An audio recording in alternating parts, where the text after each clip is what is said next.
radio shock jocks. The biggest are Opie and Anthony. These people say shocking things that border on offensive in order to entertain their audience. I refuse to sit here and think that radio has to be nice. Why? Why does radio, out of any other medium, have to be nice? We are being now held to a standard where we have to be nice and make people feel good. Go screw! Radio bad boys, Opie and Anthony. Controversial radio personalities, Opie and Anthony. Infamous DJs, Opie and Anthony. Talk show radio hosts, Opie and Anthony. Opie and Anthony. Opie and Anthony. Radio shock jocks, Opie and Anthony. Opie and Anthony. Shock jocks, Opie and Anthony. Shock jocks, Opie and Anthony. Opie and Anthony. Shock jocks, Opie and Anthony. Opie and Anthony. Charles Nelson Riley takes it up the blank. The blank. Can I call a friend and maybe get some aid with this? Oh, wow. This is where entertainment is going. I'm starting to suspect my parents are swingers. I think your dad's just a watcher. He just sits in the corner nude and all sorts of horrific things are happening to your mom. They are sick freaks. Don't you ever do that. I understand the concept of the syllable. You don't have to beat it into me with your belt. It's time for people to understand these are words. If you don't like them, turn the dial. But enough of this palaver. Let's get the show on the road.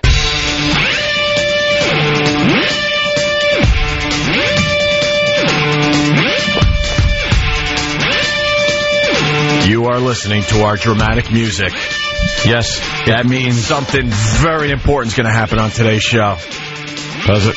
Not really. Just the same old crap. Hi.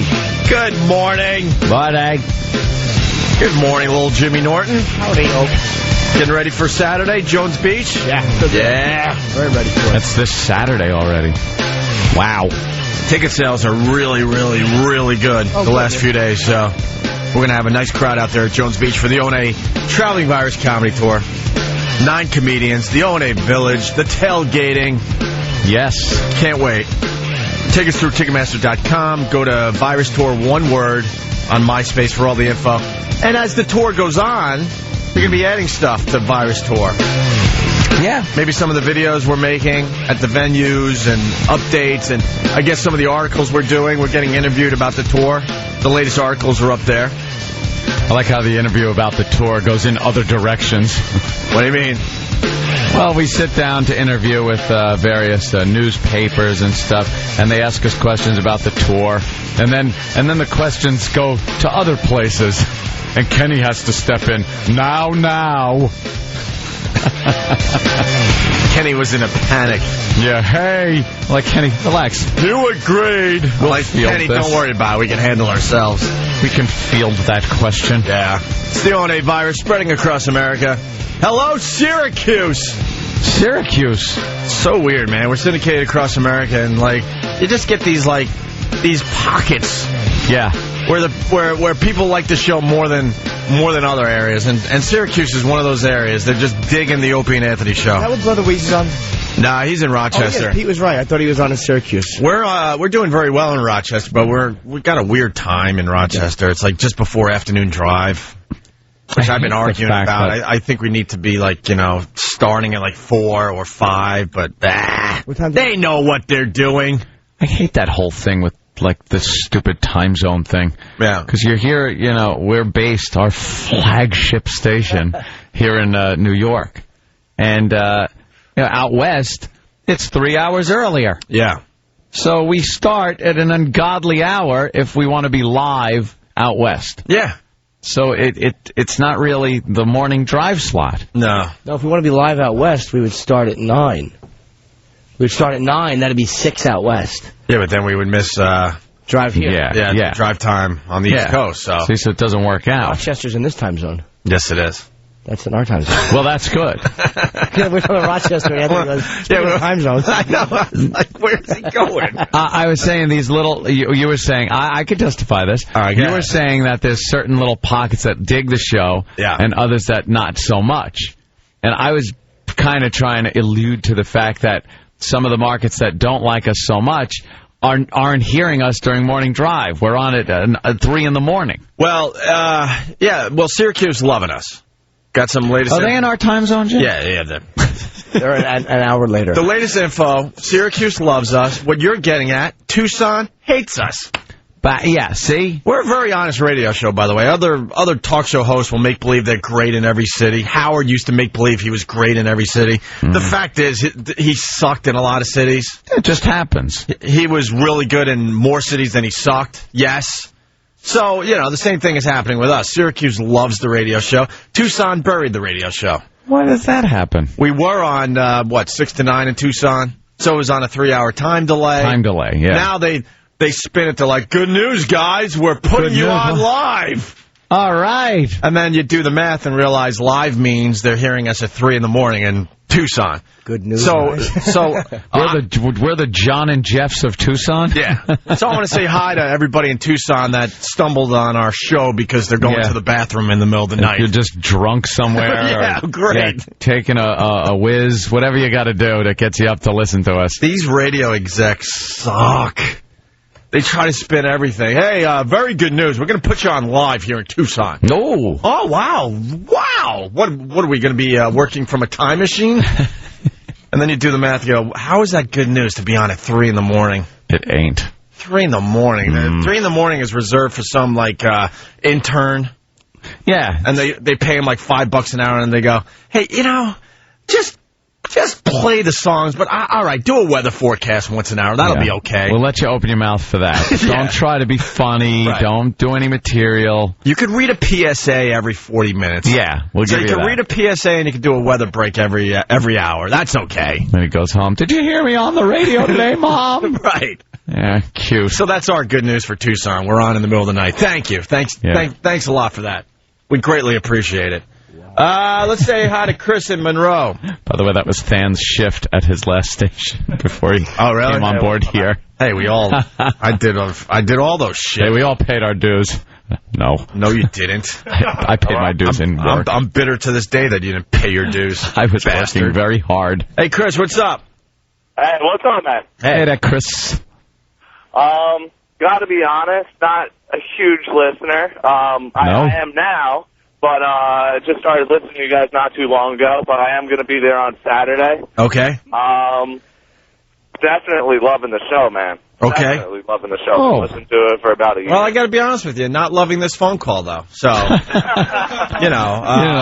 it's cool. We just started listening to your phone call. Yeah, I got to be honest. I'm not a big fan of your phone call, Chris. I'm not a huge fan of your phone call, but I'm just started listening to it, but I'm kind of digging it a little bit. I'll give you a chance, though. Yeah. I don't know, guys. I'll give you a chance, but so far what I've heard, I'm not really digging. And this I'm not that impressed, but I'll give you a try. Oh, Chris, we'll give you a try. What else you got? All right. The reason why I was calling up is Saturday. Definitely going to be there. Yeah. Where's the O&A Village going to be set up? Is it going to be set up early? Yeah, it's where's the majority of the shut up! That's a good question, though, sir. Go ahead. It's a great question, but then you continue with your question. I hate people that continue with their question. They ask the question, but then they continue with the question. Okay, the O&A here comes your answer. Will be very close to the venue. I'm not sure exactly where, right outside the venue. And that opens up, if Kenny was in here, he could tell me, but the show starts at 8, Jimmy? Yes. So I guess the Village would be something like 6 to 8. And then the tailgating will happen before that. I mean, the faithful listeners will be out at Jones Beach probably by 2 or 3 in the afternoon. Kenny ran Kenny, go. Good morning. The schedule so far, CBS is starting their tailgate party 3 o'clock. Wow. So, CBS is having an official tailgate party? Yeah, there's like a big tailgate party by CBS. Was there too much fun when the listeners did it on their own? There's no girls. That CBS has to go in and maybe rip out some of that fun that was in it. No girls, no booze. Looks like a bunch of men drinking Hawaiian punch, having sales discussions. Yeah. Ties are mandatory. Let me think of buy your pink ties, and they're going to be a booth selling fake braces so you could look like Tom Chiasano. Yeah, let me tell you what happened. I mean, obviously these guys are alluding to it. Tom figured out how to sponsor a tailgate party. It used to be just a thing that the fans did, and they just kind of made it up as they went along. All of a sudden, you're like, a beer pong table, that's cool. And then another guy is cranking out the radio show or his favorite Opie and Anthony bits. Then there's a little barbecue over here. But no, Tom has now decide he needs to take the fun out of the tailgating. He's going to hand and make an official wink, wink, nudge, nudge, meaning I'm getting a lot of money in my back pocket. Tailgate party. He's going to hand out wow vomit bags. Today's blackout was sponsored by... Who is sponsoring the O&A tailgating party? I'm just guessing. I think it's like Toyota Tundra, and they got hot wings, and they got all kinds of like... Oh, great. Do they have wings? Yeah. You know, when you step back from our position and just look at the big picture, Tom is an amazing man.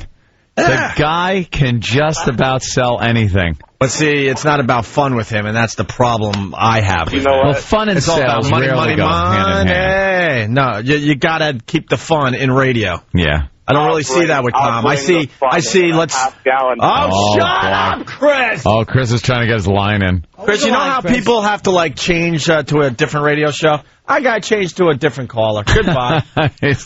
You're just turning him off. Right.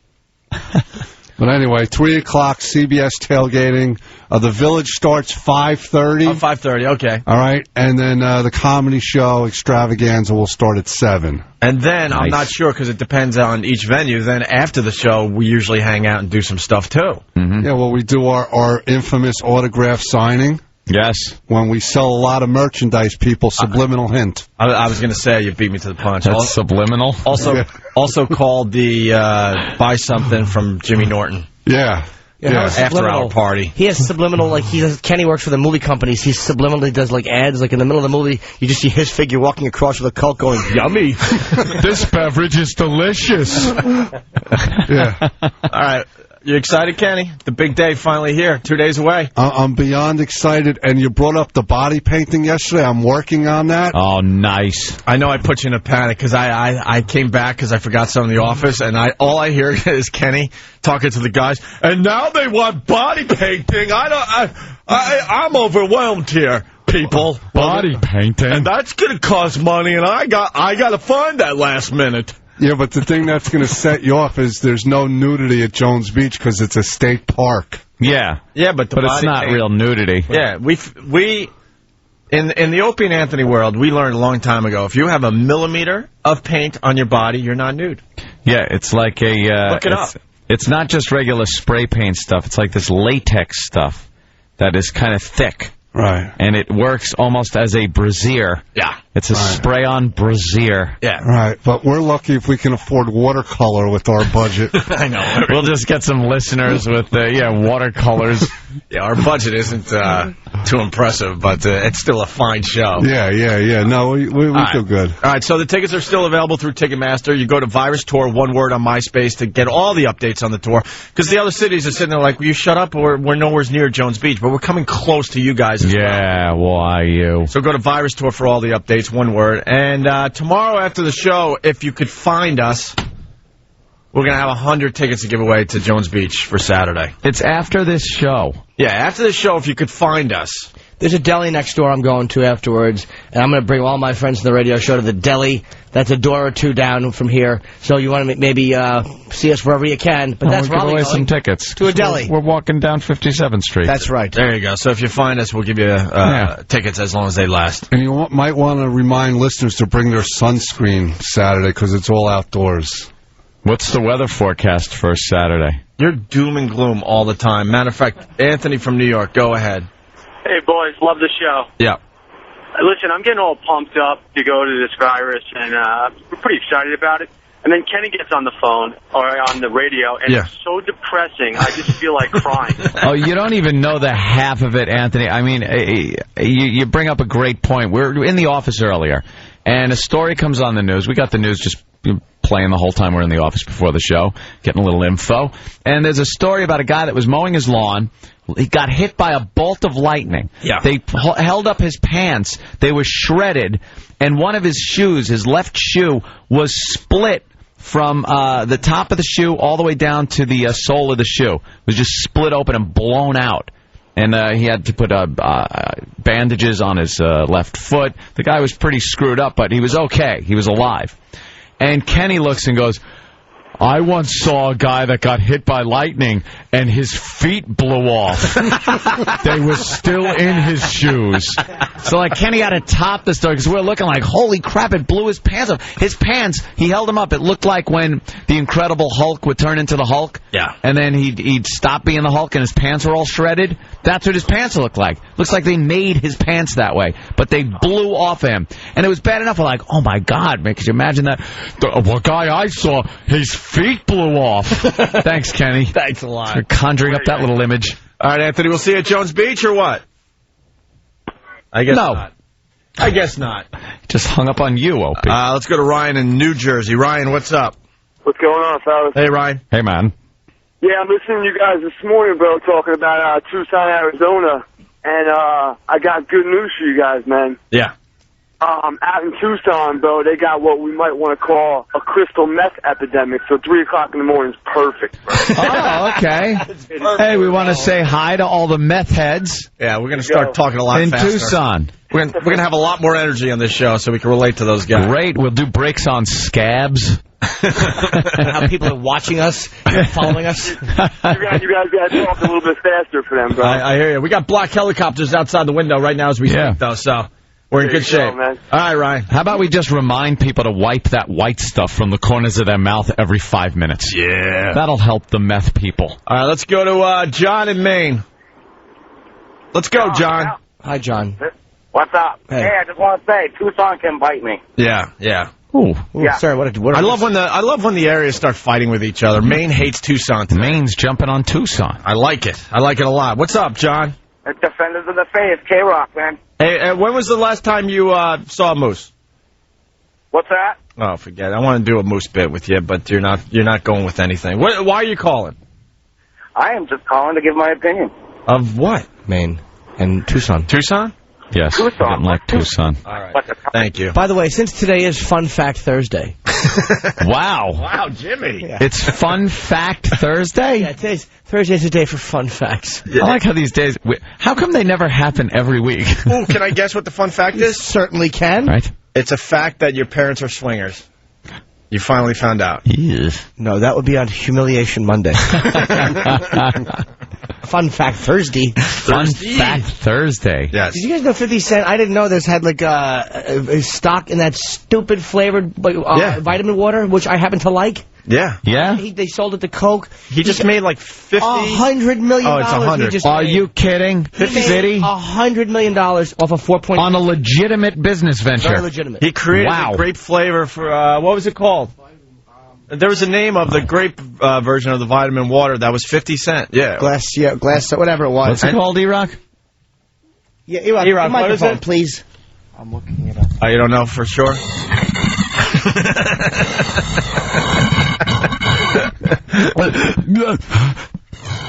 I was looking at some hot chicks. Formula 50? I don't know if it's... Oh, he's got it. Yeah. Is it Formula 50? I think it's Formula 50. All right. Yeah, because vitamin water was just sold, and 50 Cent gets $100 million. Wow, E-Rock. $100 million. He goes taking a swig. All right. He's trying to be all quiet now when he drinks his water. Why don't you just get a saline IV drip? Almighty, how thirsty are you? Hydrate yourself. Hey, Jones Beach, Saturday, high of 79 with isolated thunderstorms, so we might be looking at some nice wet T-shirts. Ah. See? Isolated. Turn a negative into a positive. If it was Kenny, he would turn it into a complete weather disaster. I think they ought to close the venue. This could be dangerous. You could be held liable. Even though it's going to rain, don't bring your umbrellas, people. You could get struck by lightning. And then your shoes will be left at the venue with your feet attached. If the paint runs on the girls that are body painted, we could get in big trouble. You don't want to spend a night in jail. I hate to be the bearer of bad news. No, you don't. You love it. You don't. Hey. If the Grim Reaper could tap dance and click his heels. Can someone tell Eric the monitor's not on? Yeah, well. Oh, no, E-Rock. I don't know what happens with these guys. Every morning we have to say the exact same. I feel like I'm living Groundhog's Day. It's the same routine. It's amazing to me. Every day. Ned? Ned Ryerson? Turn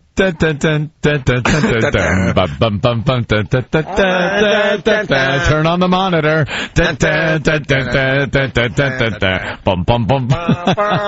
that way, where's the show prep? The guy who says Ned Ryerson? Ned? Yeah. That guy was in Mississippi Burning. He played Clayton Townley, the head Klansman. Wow. Yeah. Not such a happy fella in that movie. What do you say? I love Mississippi. He was like a segregationist Klansman. Clayton Townley. Wow. What's his name? I don't know his real name. Good actor, I guess. I told the story years ago. One of my greatest celebrity moments ever was with that guy, Stephen Tobolowsky or something like that. Famous character actor. He was in Memento. Excuse me. Yeah. He lived on my street, Jimmy. Really? He was filming some kind of movie in New York, so I guess he was renting on my street because I haven't seen him in a while now. And he was all of a sudden he was there every day. I was seeing him for about maybe 6 to 8 months, and then he just was gone. He had kids. I think it was his wife or a girlfriend or something. Always walking the streets in my neighborhood. And one day I'm with Jay, a friend of Aunt and I's. And I said, I have to do it. So he's passing me, and I did the whole... Didn't. Ned Ryerson. Did he just look at you disgusted? Absolutely. Like, oh, God, do you think I don't hear that all the time? I was thinking I was being clever, and then you realized, no. I sure as heck fire know you. Right. Oh, shut up. He rolled his eyes and just kind of acknowledged that someone was talking to him, and then proceeded on his way. But just as obnoxious as I could, I'm like, Ned Ryerson. That is great to just like blurt crap like that out and watch celebrities just go, oh, all right. Because you think you're the one that came up with the clever thing to say to him. Yeah, you're not. Nah, they've heard it all. Well, I'm such a hack. I met Pesci outside of... my mother used to call him Joe Pesci. Joe Pesci? Yeah, and I met him outside the... Did she ever hook up, her and Dad? I'm sure. Pesci and his girl? I'm sure they did. No, my dad Bermuda. watched her, Pesci and De Niro have turns with her in 1980. Scorsese's trailer. No, it was... Pesci was outside of... the Comedy Cellar, so I went over for a photo, and I was so starstruck. I swear to God, all I said to him was, I loved you in Goodfellas. I loved you in Goodfellas. And he's probably like, who didn't? But it was like, who didn't? Could I have been a bigger hack in real life? Yeah. I loved you in Goodfellas. See, what you got to do is you got to IMDb. Yes. And you can do it right from your BlackBerry or whatever you're carrying around these days. And just find that one movie that was just a god-awful bomb and say you loved him in that. Yeah, like... We did that to... Dennis Quaid. How much fun did we have with Dennis Quaid? All the movies Dennis Quaid made. And I spent the entire interview doing a Mickey Rooney impression from the movie Bill. Yeah. It was like one of his first roles. It was a TV movie where Mickey Rooney plays a retarded gentleman. He was institutionalized his whole life. And this filmmaker, Dennis Quaid, decides he's going to do a documentary on him. And finds out after time that, Bill is a real nice guy and sweet guy and kind of... builds a relationship up with him as a friend. And that's the whole story. But Bill is hysterical. It is a comedy. You watch this and just laugh at Mickey Rooney's interpretation of what a retarded gentleman is supposed to be like. It's so hard to get that movie. So over the top. I know. And when it came out originally, I don't think it got any type of buzz. How many stars did that movie get? Go to Rotten Tomatoes. It was reviews on that. It was just awful. And don't look at Bill on his own. That's the sequel, and it doesn't even compare. No. It was Bill. It was Dennis Quaid and Mickey Rooney. And we get Dennis Quaid on the phone, and I just start going, my buddy! Barry's my buddy! And he probably hadn't heard anyone ever reference that movie because he started cracking up going, you've got to be kidding me. He loved it, but then what's great about our show, I have to pat ourselves on the back today, we just continue. Like, didn't stop. Like it gets to a point where, all right, move on, let's talk about something else I did, and we refuse. It was all about Bill. It was just about the one movie he did that no one knows about.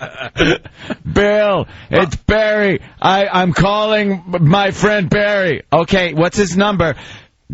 359-625-384-39-572. He didn't know how many numbers were in a phone number. Bill was a dope. He was a complete dope. Yeah. And then he starts running after some old lady. It's my sister.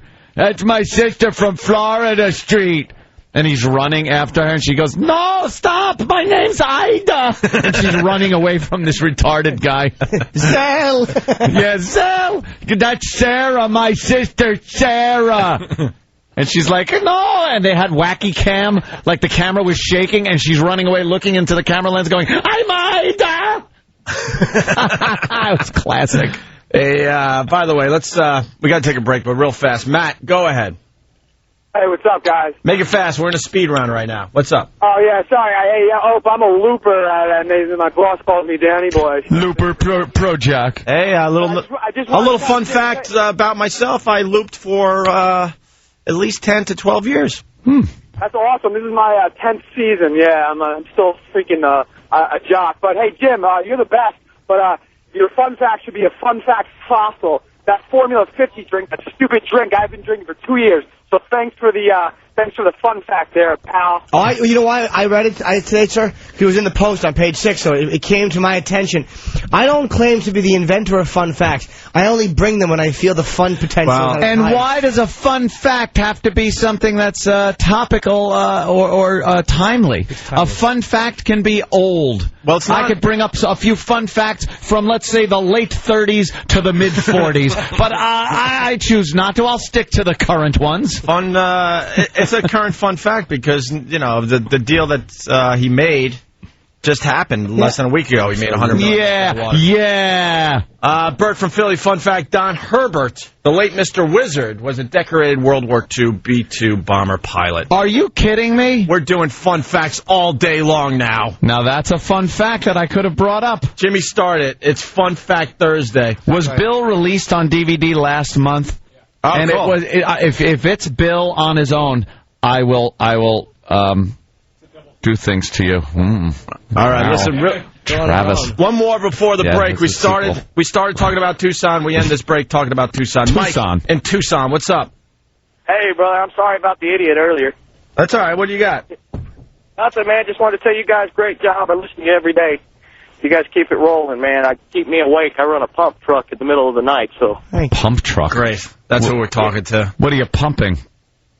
Concrete. We're talking to guys that decide not to finish high school, so they got to get jobs in the middle of the night. Thanks, Tucson. I'm certain he makes a nice dime. I'm just messing with you. I'm sure he does fine with that pump truck. Yeah. All right, thank you. That's all right. No problem, bro. All right. Hey, Kevin from Connecticut. Jimmy's doing the fun facts, and Kenny gives us gloomy facts every day, so there you go. Gloom facts. No, Ken's idea of fun facts just aren't fun. No. There's nothing fun about Kenny. No, not at all. All right, we break. When we get back, we got to give you the update on Vince McMahon. Sam's all over this story. We got the latest on that, his death. And we definitely got to talk about the gay bomb in a few minutes. What? The government was working on a gay bomb. Stop. I swear to God. How come I consider myself very well-read as far as the news goes? I check all the sites. I have not heard about the gay bomb. This isn't some wacky radio bit. They actually were working on this. They believe they had the formula to make a gay bomb. Oh, my God. All right. Let me imagine what the ingredients are. Where it gets aimed at. It's Opie and Anthony.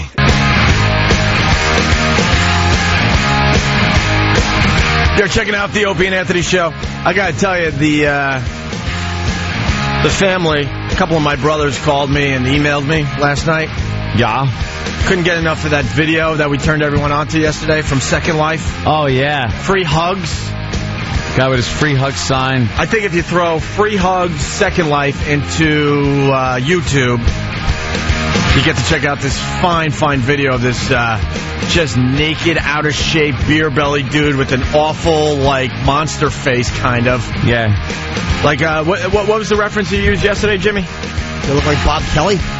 Well, that. True. And I forget his name from Ed Wood. Tor Johnson. Oh, yeah. Okay. Yeah. And then he's got a big, oversized unit that he's just kind of swinging around. It's a virtual game online called Second Life. And you make up a character, you animate him, you get to pick his physical attributes, and then you walk around and live this second life. That's what it's called, Second Life.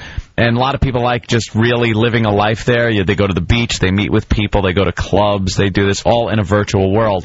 And then there's some people that just have to be complete asses, make the character's physical attributes completely obese, make a hideous-looking face, and then put on giant privates and go around and just wave it around. Yeah. Let me ask you. It's stunning. It is hilarious to look at. On regular radio, this should not. Are we allowed to say that they had animated a giant penis on the character? I don't. No, you could say that, but then we might have a problem saying what he was doing with it. Oh, okay. Right. Yeah. Just go check out the video. It's going to be on our website. Yeah. Within the next hour or so. It's weird how like rules. Stupid rules. Our phone number is... came in and challenged and said that he is a fun guy, and I'm convinced. Yeah, sold me. He's a fun guy. 877-212-5762. He's already mad at me this morning. Why? Leave it at that. So I told him to leave, and he said, I'll leave when I'm ready. And I missed that. And then he goes, I'm ready now. It's his... Oh, yeah. It's his ship. This is his command. It is. He was kind of annoying me, so I'm like, go. And he goes, I'll go when I want. And he goes, and I'm ready to go. And now he's ready to go. How much longer did he wait before he said I'm ready to go now? About 3 seconds. But he left on his terms. Look, we get scared when we see ties in general. I mean, Tom's been he's been good to us for the last year. He's the skipper. Here's how I see it, too. I'll be honest. I think our relationship with Tom is way better than I ever thought it would be. Yeah. Tom's a guy who made it through, he's one of those guys that made it through a bunch of wars. You know what I mean? He made it through a bunch of wars, and then he's not going to have a reckless platoon take him out in his last tour and get shot in the head. That's Tom's position. That's exactly what his position is. He does not like... He's seen our past record of fragging our lieutenants. Oh, yeah. We have fragged many a superior officer during our career. And Tom ain't going to be that guy. So whether it's him being overly cautious on certain things, we have to sell him harder on things that we want to do for him to, really investigate whether it can be done, whether it's feasible or not.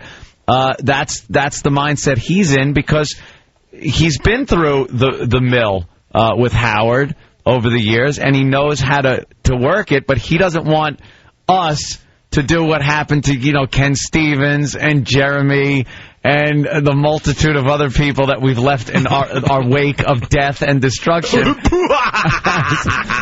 As we just skip through life with our shoelaces untied. Yeah. That's his side of the whole thing. Which I definitely see. I would love to be able to do anything we want in here. But it just ain't going to happen. It ain't going to happen. Well, I basically said that he says no to everything. And he goes, well, did I get you that Father's Day thing at the Bunny Ranch? I go, yeah. Well, there you go. I'm like, yeah, but you said no to it. So many things I can't even list anymore. Steve had his notebook, and I'm like, well, Steve, open the notebook. What are all these things? Steve was standing there looking like an old cancer eyebrow.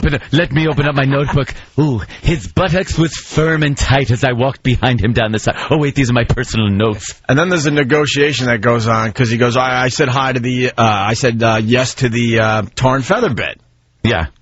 And I'm like, but you said no because the girls have to be in bikinis. That's not a yes. We want nude women to come in. Yeah. They're naked. We want to rub them with honey. Mm-hmm. And then we want to get industrial fans and just blow money all over them. And whatever money sticks, they get to keep. Right. Because I said yes to that. I'm like, you said yes to that with bikinis, and it's just not as effective. Of course it's not. It's awful. Like, he doesn't understand that, He doesn't understand that part of a radio show. Like, that is not as exciting to listen to than if the girls were nude. But now he's like, but I said hi. I keep saying hi. I said yes to pasties. Well, let me play the GM's advocate here. All right. He's just thinking... Are you sucking up to the boss? Yes. Why?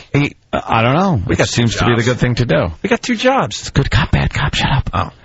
I think what he's thinking is, I'm sure even Tom, personally, thinks that nudity would be better for the air and it would make it more exciting personally.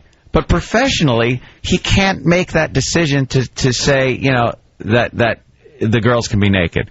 That's not his decision to make. Comes. We're having a good show. You're going to take all the fun out of it. No, I don't know. Tom may have some fun things. I have faith in Tom. Boy, here we go. I think Anthony is not. I don't think it's so much. Anthony's Tom sucking up to you. There, wanting Tom. to be. I'm playing the GM's advocate, as I like to go. It's GM's advocate Thursday today. Thank you so much. And I'm trying to put it in perspective that you personally would probably love to see a nude girl here getting honey put on her and money blown on her. What fun would that be? What fun would that be? Jeez, maybe he's right about your ties, Tom. Every time Tom has to say yes, the tie whispers no. You don't need that. It's ugly. He's got Paul Lynde hanging around his neck. What guy wouldn't like to see that? Of course. Oh, there you go. Of course. But there are certain he didn't really things answer in the place. question. He answers it by saying that. Right. There are things in place. There are, I guess the person that made that first steam engine got blown to bits when it exploded. Then they realized to put in certain safety valves. Called gaskets and things like that. Yes, and things that blow off that extra steam pressure, and you go, oh boy, we would have been blown up if that wasn't there. That's Tom. Tom is a valve. Wow, that's pretty impressive. Especially when I'm sure he's loving that. To keep throwing coal, even though the pressure gauge says stop now, all right, or you'll die. Who's the guy tightening down the bolts? Yes, as the pressure gauge goes into the red. It's damn funny. The coal thrower and Anthony show. Okay.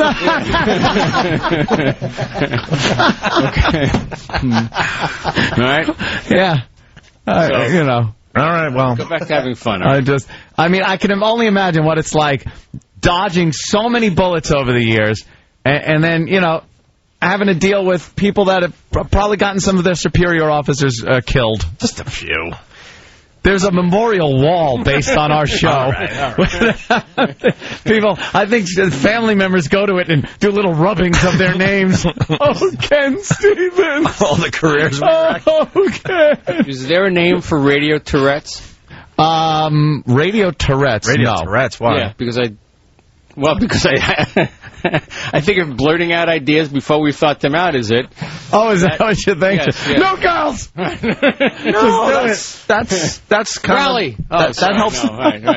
That helps the listening experience, though. We like to bring some of our creative meetings onto the air. I like the spontaneity of a lot of things where you come up with something and go, wow, that would be really cool, and then you just dive into it head first. Spontaneity is good, absolutely. Yeah. Like that. As long as it's well honed and sponsored. As long as it's well thought out, spontaneity. He calls it spontaneity. It is spontaneity. Today's spontaneity moment was sponsored by. Exactly. This is still at the end of the day a BI business. A BI business. BI business. That's right. More business than fun, though, Tom. Well, they say we're going for fun. You're going for business. No. This is a fun business. It's a teeter. I see it as a teeter-totter. We're each sitting on the end of business and fun. Yes. And someday, when Tom's way up on top, we're going to jump off and let him hurt his tailbone. That's right. Like we did in the playground. That would be when Tom was way at the bottom. Then you're going to jump off and Tom would jump to the top, wouldn't he? No. Gravity doesn't work. We'll explain gravity. You're right. No, sorry. We'll take a gravity lesson. Go Google teeter-totter. Or I'll be at the bottom and someone will throw a lead weight idea and then I'll spring to the top. Why couldn't we do the branding bit? See, now I'm getting fun facts. Bit? Oh, is Steve coming in finally? Yeah, they could sign enough stuff so we could do a branding bit. Someone wanted to be come in and be branded. The word hate across his chest. Even sacrifice should be next in the studio. We actually used to think about that on but people get branded. People get branded all the time for fraternities and stuff. Just not here. It's like a new form of piercing and tattooing and things like that. Is the branding. I see guys in football all the time with those horseshoes on their arms. Yeah. That's they brand them. But that's a no-go? That's a no-go. Is there a reason? Yeah, we're not willing to take the risk. Just like we don't let tattoos happen in here. There's a health risk. Yeah. And the health risk is too high. So if they got some kind of infection or something, they could then say... Let's say you put the brand on the guy, and the guy has a heart attack because of the searing pain. You get a big laugh out of it. Ratings. Right. He signed his life away. Exactly. So. Ratings. I have a great idea. No, let's not go there. But that's like saying, that's probably a risk. But if you have, if say you sponsor something where you swim for charity or you do so, isn't there always a risk that someone can have a heart attack? Is that stuff not sign-offable? Because a heart attack can happen when you're doing anything. If you're having a jumping jacks contest or whatever, they have to sign away a health thing. When I supervising the Opie and Anthony show. I had to go for a physical to prove that I was okay. They cover themselves, so if I have a heart attack on stage, my manager can't sue them, my family can't sue them and say they stressed me out too much, I had a heart attack on the stage. They can have a heart attack when we give away tickets to our show. Exactly. Because of excitement. They see the awful seats they get. There's risk and then there's elevated risk. But is that not sign-offable? If someone says, I'm sober and I wear the risk, and they go for a physical maybe first with a doctor that CBS says is acceptable, is there not a way to do that? Listen, there's releases that can be written for anything, and anybody can say, you know what, I really didn't understand what I signed when I signed the release and sue you anyway. So True. But then there's also, let's say we wanted to do a show where you plug into the wall and hit the person with a couple 100 volts, and they drop dead. Whether he signed a release or not, I believe that is negligence. Exactly. Yeah. I don't know. The water people got off. I think that was because she did seem kind of fine. They still have to answer to God, but they got off. They'll be judged later in the afterlife. We should the water drinking people. Can we do a water drinking thing here? Of course not. If it's fun. If it's fun. How about if we get sponsored by 50 cents vitamin water? Tom, see, look, we got to take a break, see? I'm leaving. Oh, darn. We want to talk to you for another 10 minutes, but we want to make sure we break on time. Sure. Thank you, Mr. Chiasano. Always a pleasure. And it's kissing your ass. I'm just trying to put it in perspective. You've changed, man. I have not. Got a mortgage and I just bought a new car. Leave me alone. Yeah, you really, whenever he's nice to someone, I'm like, well, he just picked up a new payment for something. Yeah, I know. That wasn't about Tom. That was about, the Escalade came in. Yeah, you've changed. I have not. We used to just go at him from all angles. Gotta pick your battles. That one ain't gonna be one. I will say it didn't work out well. Why? In the end. It worked out well for, ratings and notoriety, but in the end, there was all of 2003 and all of 2004. Exactly. Could we have just been a zoo crew? Me and Open Montreal, or me and Open Dallas. We really were an alternative couple traveling the country. We really Why were. did we do that? All right, well, what can I tell you?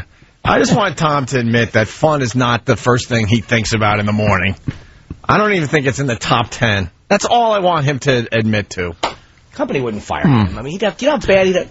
I don't know. Everyone is expendable in this new day and age of corporate ownership of everything. Yeah, everyone's expendable. All right, Vince McMahon update. Oh, my God. Now, at least we're getting into tragedy here. We got to take a break, though. The gay bomb.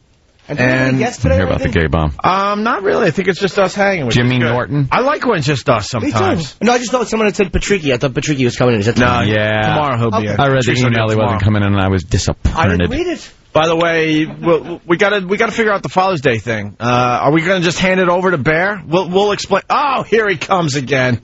We have to break. But you can't do that. What? Tom is fun. No, Tom has more fun than probably anybody in this room. All right, what do you do for fun? I'll deal with that. There we go. You have more fun than Jim Norton? Are you crazy? Did you ever fly below the equator to pay for prostitution? Case closed. Thank you. Go. That's fun. We see on the next break what Tom thinks is fun. I would like to... I want to know what Tom thinks This is show fun. sucks. No, I think that Tom is interesting. And look, the guy's been making a lot of money for a long time. All right, what do you do for fun, Tom? All sorts of different things. Every day I wake up, it's fun. Every day, if you have been where I've been.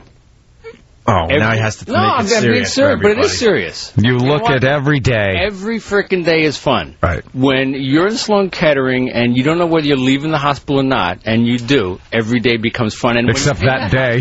That day probably wasn't fun. And you find something to laugh about every day when they're telling you, and they're telling your wife behind your back whether they don't know whether you're going to live or not. Then believe me, every day is a fun day. I don't want to get too serious. Oh no! You should hang out with Kenny, man. Well, I understand. Kenny knows. Please, Kenny, find the one. I'd rather hang out with Kenny than your angst. Oh, nice. We go. I like this, man. Here we go. This is good. This is a nice little battle. I like my angst. We were just talking about fun. Yeah, I know. So fun. Right? Yeah.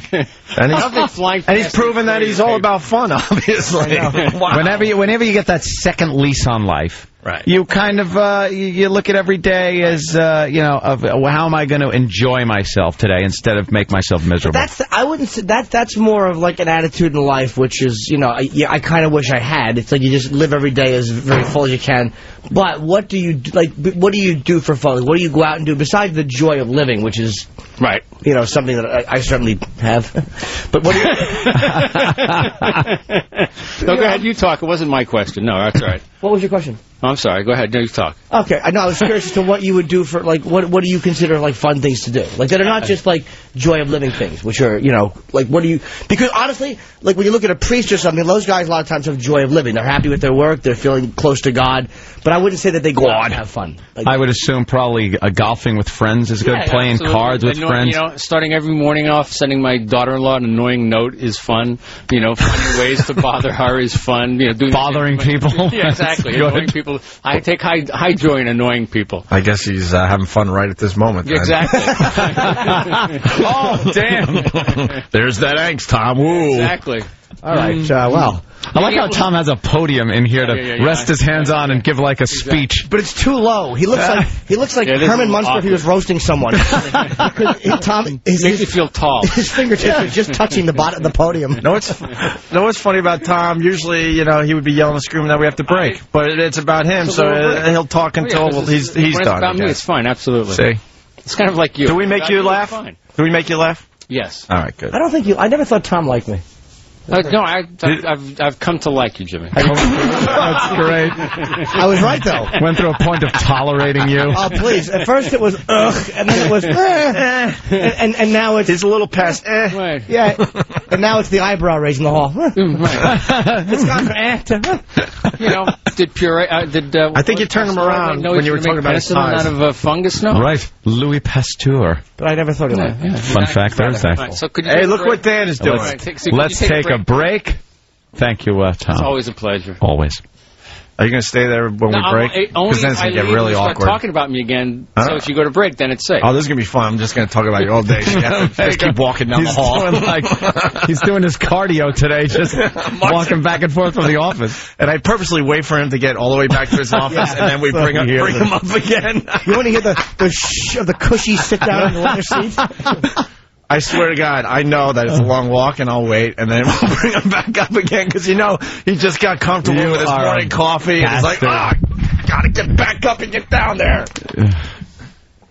You are For the record, bastard. I love my angst, and I will never lose my angst. It's Opie and Anthony. Show. 92.3 Rock. It's the Opie and Anthony Show. I'm like a rookie. What's wrong with me? Good morning. Welcome to the Opie and Anthony Show. If you're just tuning in, we changed formats here in New York. Again? Nah, I mean, we're doing the K-Rock, the music thing, and we're very, very happy about that, actually. But coming back, I'm not used to the new sweepers. Yeah. And I'm hitting our music a little early. Oops. Way too many times, by the way. A little premature? Yeah. The Free Hugs video's officially up on our website. Great. 877-212-5762. Very interactive radio show. Ooh. Give us a call if you got something. It's Opie and Anthony. Getting very excited about Jones Beach. Oh, yeah. 2 days out, man. And the forecast looking pretty good. Isolated thunderstorms, that's all right. We could all handle that. I just saw a weather forecast that said nothing about isolated thunderstorms. All right, good. It said partly cloudy and had a big sunshine. Great. In the 80s. We got a Vince McMahon update. We're following this story very, very closely. Now Sam's coming over, head down, shaking his head slowly. I didn't even know Sam was a wrestling fan. I didn't either. He kept it to himself. I knew E-Rock was the big wrestling fan. You know what? We got to talk to E-Rock, too, because I think I go up on... I move a spot up on his hero list. If Vince McMahon's out of the picture... No, you weren't. Vince wasn't in between you and number one. Oh, it was really? just his dad. What was that again? His dad and you. It was his MySpace list of heroes in his life. And what was it? Number one is his father. Then me. Number two, Opie. Greg Opie Hughes. Right. Was at number two. And I didn't even make the list. Can I ask E-Rock something? Now, as far as I'm concerned, is it Greg Hughes, the actor that plays Opie on the Opie and Anthony show, or is it the character that I portray on the show? It did say Opie. Oh, all right. And Hulk Hogan was 3, right? Yeah. Hulk Hogan was 3. So you're squeezed between his dad and Hulk Hogan. I got confused because I thought Vince McMahon was on the list. He was a little further down. Oh, but he was on the list? How many heroes do you have? I think there was like 12. He had like 12. Yes, Stan? And like anything else we make fun of Eric for, he then removed it from his page within 12 hours. Of course. Did you really? What was your MySpace page? El Ducho Bago? Why did you remove me from, or you removed the heroes list? The whole list. Why? We all have heroes. All right, Vince McMahon. Oh, he's nervous. Why did you remove it? What's wrong with you? Because we made fun of him. Yeah. I want your heroes list back up there. I want to know what the heroes list was. And I want to be moved up past your father. Wow. That's a tall order. Past dear old dad? Yeah, why not? Why not? You rock. And do it on Father's Day. Yeah, do it on Father's Day. And make sure you send out a MySpace bulletin that your dad gets. Wait. I got an update on my MySpace account. Just want everyone to go there and check out the updates. And your father gets it and realizes he's been knocked down a notch. Yeah. Eric, I just want to know. Now, heroes are very important things in life, people. You usually know and are able to convey why they are indeed heroes. Your father. Mm-hmm. Why is your dad a hero? Besides just, making you, why is your dad your hero? And why is there not Bette Midler music playing under this? Bette Midler music. Whatever. Why is that song? Why is Wind Beneath My Wings not playing? That's true. Did you ever know? Stupid. That I you're my went with hero? Mariah Carey, Hero. Yeah? Myself, sure. That's the greatest hero song. Is it? I don't know that one. I think that's the But number Eric one hero song. aspires to be things. So yes. Because you might be the wind beneath his wings, but technically you don't walk in his shadow. That's true. I need to be a huge windstorm to be the wind beneath his wings. That's true. He's singing to this tsunami. I wish it was Friday so I could point and laugh. It's not Point and Laugh Friday. So you can just Fun laugh. Fact Thursday. Fun Fact Thursday. Fun Fact Thursday. Eric is too fat to be lifted by a little wind. Oh. No disrespect. I mean, it's a It was a fact. fun fact. What happened, E-Rock? You don't need You can't find that? Any music? Yeah, I got it. Right, you got it? Okay, Please, play it a little. Hey, play a little I'm bit your of hero. You better play mine. It. No, this is See? I knew you'd pick my song over yours, Jimmy. I did too. Now, E-Rock, your dad. Yeah. Why is your dad a hero for you? It's good with money. Very good with Good money. with money. He, Why, does he know how to steal it from other people on his staff when he wins a lotto off a ticket that was supposedly community property of the rest? Forget it. He's good with money, which means he knows how to send E-Rock a lot of money. Oh, is that it? He's good with money. He gives it to me. Well, way to find a really emotionally valid reason. For Yeah, a hero. The bank should be a hero then. See, money shouldn't come up. It should be like stuff like when I need him, he's there for me. And even though don't give him ideas. And even though he lives in West Palm Beach and I'm up here in New York, I could call him anytime. Why do you love your father so much? He never forgets to carry the 6. All right, good. So why else would you say Dad is a hero? Wait, Clue, stop this bit, because I know where you're going. And I don't want to see him cry again. You made him cry last time I just want to know why his dad is a hero, and then I might go to number 2. You are going to go to number 2. I might have to go to number 2. And then what happened last time, he got very serious and gave you a serious answer, and I openly laughed at him, and he ran out of the studio crying. And I'll tell you why he picked, about that. Come on. I'll tell you why he picked your song. Yeah. Because that song would hit him as hard as the Bette Midler song. Yeah.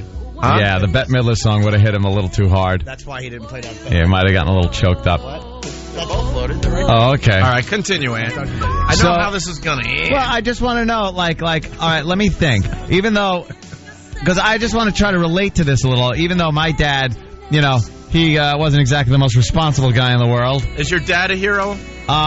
Yes. My dad's one of my heroes. I look up to him, even though he was very irresponsible as a father. He was a very fun guy to hang out with and talk to. Like, he enlightened me as far as life goes, real life, not that fake, phony kind of things that dads sometimes tell their kids. It's things that they think they should tell their kids about life. My dad really gave it to me straight, told me about life, let me do a lot of things and make mistakes to learn by them. You know, the analogy of falling off a horse and getting back on it? I actually literally had to do that, falling off a horse and getting back on. A lot of, he called me gave me a girl for my birthday. Instead of a 10-speed bike, you got a girl. Right. I got to have sex at 13 with a girl. That's amazing. And that was all thanks to my hero dad. Yes. 13. Just 13. I got a 10-speed bike. Anthony got a broad. I got a broad. And it was just, he treated me like an adult. And it was very good. And my dad, yes, one of my heroes, even though I do talk about him yelling at my mommy and making me very scared and giving me stomach aches and throwing spaghetti against the wall. My dad was my hero, and I miss him. Aww. Jimmy, what about your swinging dad? Yeah. Yeah. Old wave it in your face, Pop. Of course. My father's a very sweet guy. He's very emotional. He's very affectionate. My dad's a very nice guy. Yeah, very supportive of you, too. Very supportive. Both my parents are. So now, E-Rock, aside from money, you cold fish, what your father... He's a hero because he's good with money? He's good with money. Put that other great. song on before I bite your face. Put that lovely Bette Midler song on. I want to hear Bette Midler now. Oh, all right. Now we go to Bette Midler. All right, continue. As E-Rock then says, now, besides the money, E-Rock, why is your dad your hero, number one hero? Well, he's been very supportive as far as work and education. Don't bite everybody else's hero things what they just gave for their dads.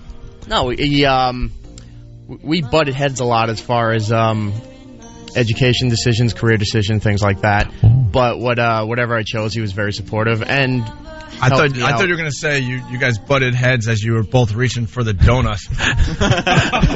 Oh, damn. That's not fat. That isn't even nice. Yeah, but they don't know that out there. That's what makes it funny for them in Tucson. Right, Tucson? So he's supportive of what you did. Rock. Good. Any other reasons why he would be your hero? Think of what a hero is to people. Inspiration, things like that. Yeah, there's some things that he's done that I don't think I'm really allowed to mention because he doesn't want it known that he did it. Hitman, nice. Child pornography? Right. What can't you mention? Christ. Probably had the bullies killed. They used to pick on him. He kind of has that look like he could have been involved in some things. He could have been. Actually, E-Rock's father is a really good guy. Yeah. I just got to step out of my role on the show. All right, the dad thing is nice. You almost feel like it's mandatory that a dad be a hero because if he's not, then you know you're kind of in a screwed up way. So that's cool. Let's move on to number 2. Do we have to? Yes. Opie is your number 2 hero. Right there below Dad. Now, what makes Opie a hero to you? Hero, not inspiration, things like that. I mean, that hero is a very strong word. It is. It's somebody that it's a love. It's not like I have a great. Who's your number 2? I have a great professional respect for Opie and Jimmy. It's a professional respect. More me than Jimmy, though? I wouldn't call them heroes. You got me the gig. I'm not stupid. What would I be, getting Jimmy water at his shows? Christ.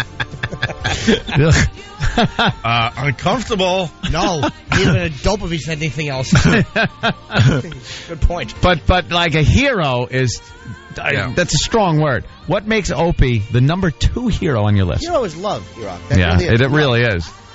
All right, perhaps I wasn't. Don't you back out now. Not backing out, but number 2. If he was number 8, taking hero as literally as you seem to be taking it. Oh, hey, maybe I'm my definition of hero is a little different than yours. What, casual pal? Yeah, what's your idea of hero? You put Dad at number 1. That should prove that your interpretation of what hero is very important and very strong because it's your father. Yeah. So number 2, either there's a big drop-off, which is an insult, or he's your hero. Why is Opie your number 2 hero? There's no way this isn't going to sound bad. All right. Be truthful. And you could do the truth. Don't try to think of something. I'm not. Don't try to be cool. Yeah, just be truthful. Go ahead. Just look down. I'm not looking at you. Shut your eyes and really think about it and go.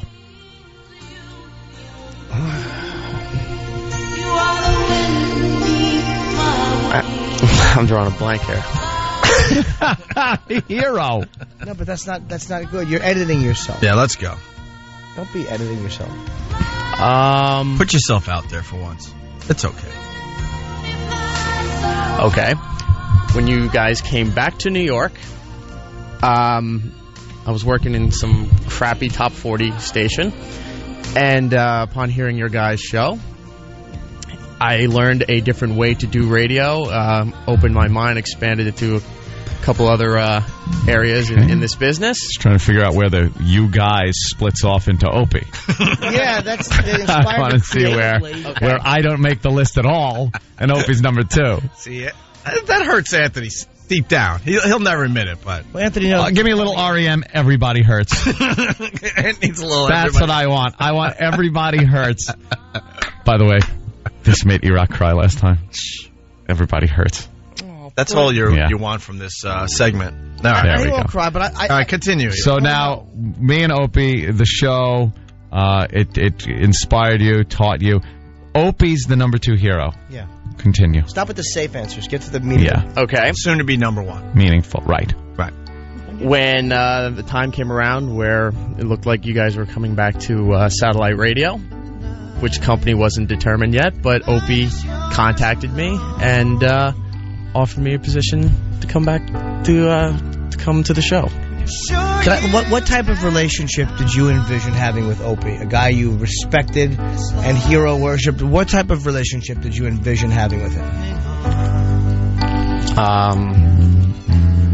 Pretty much how it is now. I don't believe you. I don't believe you. By the way, we contacted it because there was no one else. Oh, Jesus Christ. Well, there's no one else. Might as well pick a fan of the show. We'll be able to boss him around a little more than others. Because if you get a guy that's actually been in a bunch of markets, he's not going to listen to us. He's not going to try as hard. We need a pushover. We need a pushover. I don't believe E-Rock when he says pretty much the way it is now. I want to know truthfully, what did you think your relationship, or what did you want? What kind of relationship did you want? Seriously, to be part of the show. Like, to be, well, not to this extent of the trashing that I take on a daily basis. But did it ever hurt you? Did Opie ever hurt your feelings? Not in a long time, I don't think so. No. Oh, not in a long time. When does he hurt your feelings for real? I would say about 2 minutes ago. Yeah, but when the mics are off, you know what? It's a little different. And I don't even need to explain that on the air. No. I'm confident in myself. He's confident in what he does, and it's different when we're not. How could he be? Are you kidding me? He's no one else is. The only thing preventing him from blowing his head off with a shotgun is the thing that it might get better. All right, let's be honest. I barely know you exist. I want to know, when has Opie hurt your feelings? I don't remember. Yeah, you do. No, seriously. You remember every little raw moment. I just know that the relationship he wanted and the type of job he wanted here was like. You ever see those TV shows where there's the talk show host and the producer, and they like hang out and talk to each other, and the guys in the booth going and go, and there's this respect, and the talk show host talks to the producer and is like, what are we going to do about this situation? And the producer is like in there. I think that's what E-Rock kind of envisioned. A right-hand man type of thing. Yes. Sort of a right-hand man. Yes, like an Ed and Johnny type of thing, like a two comrades in arms, in a way. Yeah, you're in it together. Yeah, that's it. I was looking for a right-hand man, and then I realized that he had like a flipper for a hand.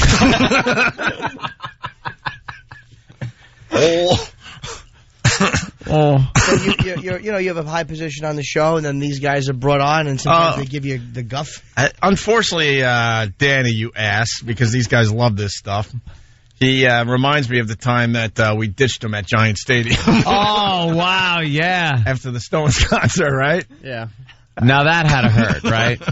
That had to hurt not only on a level where you're stuck somewhere, which just sucks, but that had to hurt on a level like if I was really taken as an equal with all the other guys and as a respected, they never would have done this to me. I'm thinking. Yeah. Now, I wasn't party to that. I forgot what happened. What happened, E-Rock? Refresh my memory. It was the day after winning the lottery. Yeah. The Rolling Stones concert at Giant Stadium. Supposed to meet up with them because my tickets weren't in the same section as theirs. And as soon as the concert was over, I called Ben. Ben mumbled something like he was pretending that he couldn't hear me and hung up.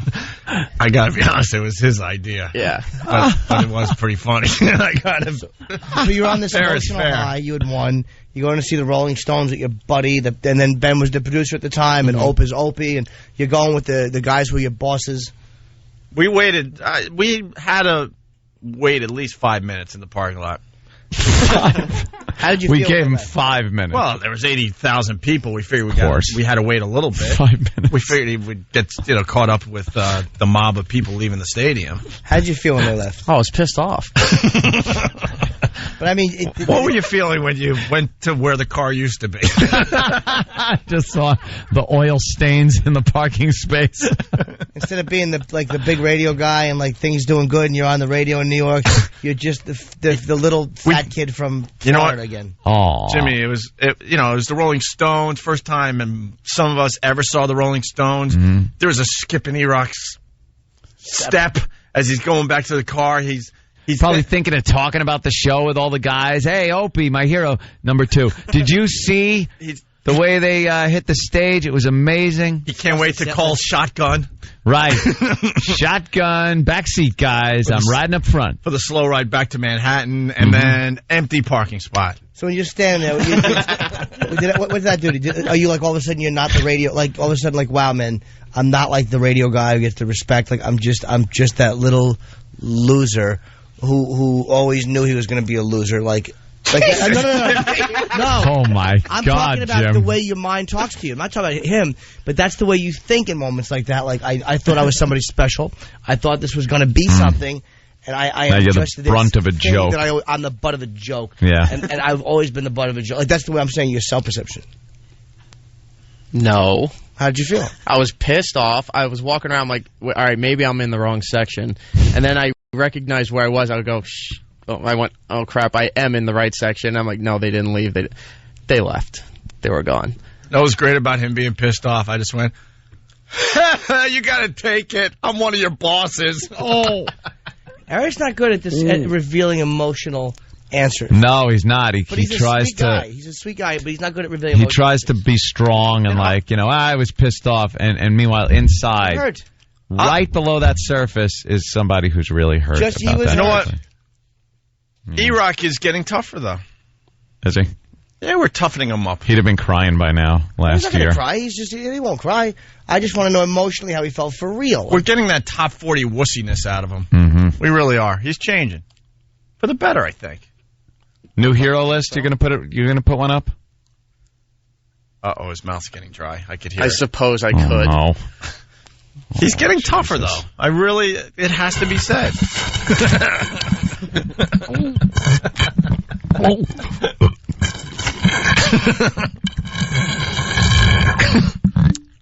How disappointed are you, Dan? You didn't get tears from the kid, you freak. I know. What a waste of tape. The people out there that think I'm an ass, and you have every right to think that. You have no idea how much worse it gets off air with these clowns. Well, that's what I'm asking him now. I'm saying, do you hate when these guys kind of team up on you? Like it's those three or those four against you, and you're probably like, why am I not teamed up with somebody or part of that team? Like, what did I do wrong? Yeah, how did Sam pass you by?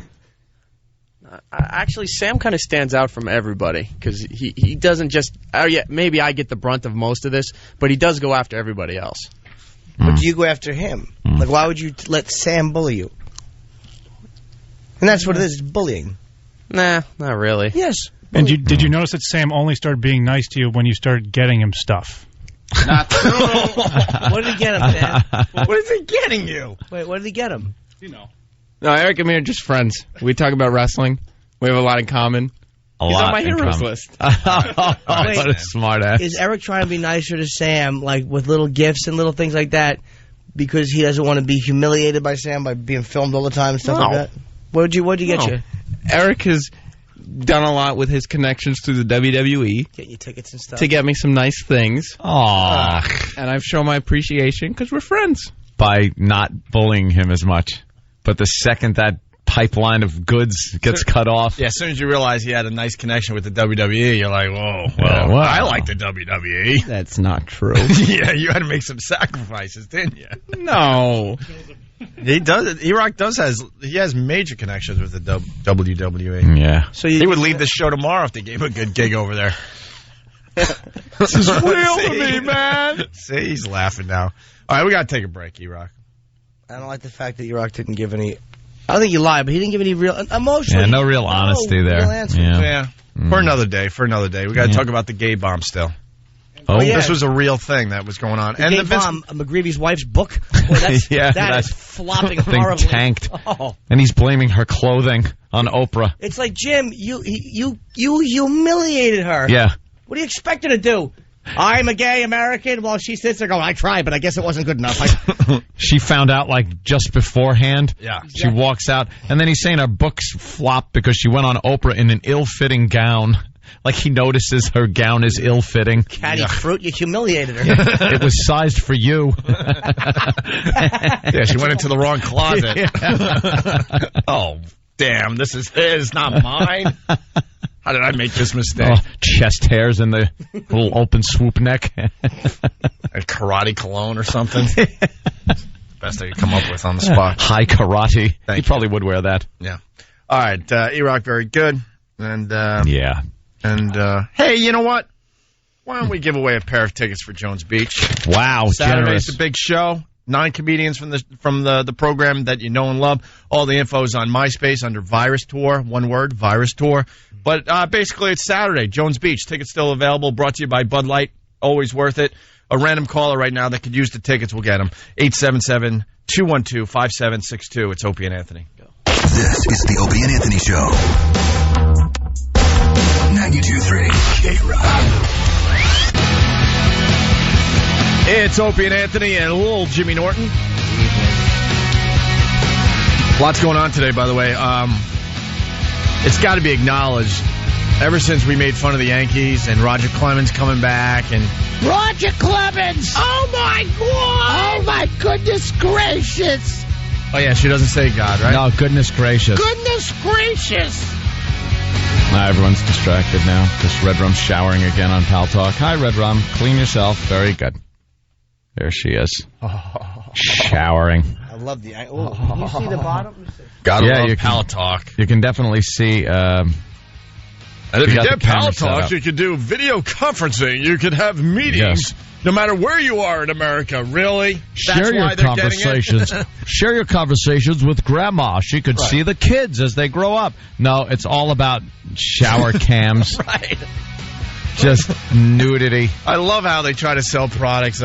You can now talk to Grandma. Yeah. She's in Wisconsin. You're in Florida. You get to talk to her. Put the and grandkids see her face. in front of her. Hi, Grandma. Yeah, that's what it's all about. No, it's just girls showering and doing all sorts of other things. About seeing shampoo foam going down a butt crack. And if you're lucky, a soap scoop.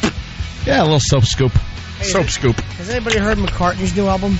No. I hate the Excuse me, why would we? Oh, yeah, he's a very popular guy. Oh. Was.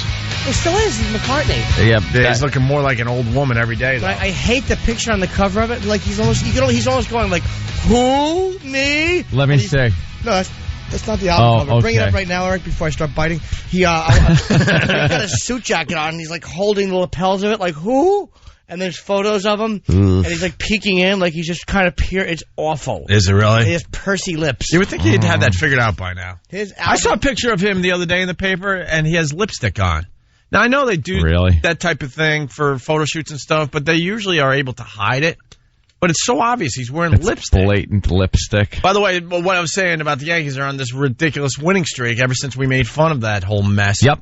Some would say they've been on a winning streak since A-Rod got caught with the stripper. Yeah, it seems like he doesn't care anymore. Like that's a weight off his shoulders. Right. That's a weight off of his shoulders. Now he can just play ball. Yeah, well. Doesn't have to worry about, am I going to get caught? Is this what's happening here? He can just, What are they play baseball. They've won 9 in a row or something like that? Yeah, they're cranking. And we were laughing and making fun of Roger Clemens because he was doing all these practice warm-up starts with all these ridiculous teams all over America. And then what does he do? He has an amazing outing his first time out. This is coming from a Mets fan, by the way. Ugh. The Mets, they're self-destructing. A little bit. But it's early in the season. Who would even talk? Come on. How about Boston? What about Boston? Are they doing well? What do you think? I haven't kept tabs. Oh, you've kept tabs. Of course you have. I know. All right, government... Catching up, though, you know. Government had plans for the gay bomb. The gay bomb. And it says AP. It has to be true. All right, I got to speculate here. Now, I'm going to take a guess. Don't wreck the fun of this. I'm not going to wreck the fun. I just don't know what this is supposed to do. Does the bomb get rid of gay people? Or does it make people gay? See, it's the gay bomb. So is it like a neutron bomb that destroys life but leaves the building standing? Actually, and this one would destroy gay people but keep people that aren't gay standing, which would be the homophobic bomb. Or is it a bomb that makes people gay? It's a cartoon bomb, if you remember cartoons. So the bomb enters the area. Yeah. In an open field. Uh-huh. And all of a sudden it doesn't explode. No. All of a sudden, like, it unfolds and it's like speakers and stuff. Uh-huh. I'm making this up on the spot. How it works. Okay. And then it starts blasting Ethel Merman music. Right. And then the soldiers that were in hiding that enjoy Ethel Merman type music all of a sudden start marching toward the bomb because they enjoy the music. Okay. And then they're out in the open and then all hell breaks loose for those poor people. You could also have it unfold into a gay club that's just blasting techno music. And then when they come out of the woods, like you said, then bang, they're easy bang. targets. Bang, bang. Now, let's find out about the gay bomb. This is real. The government was working on a, quote, gay bomb. Mm-hmm.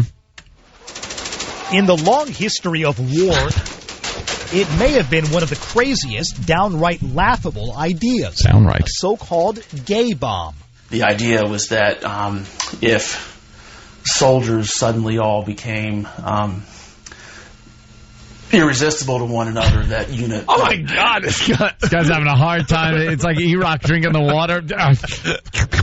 If they became irresistible to each other. Oh, God.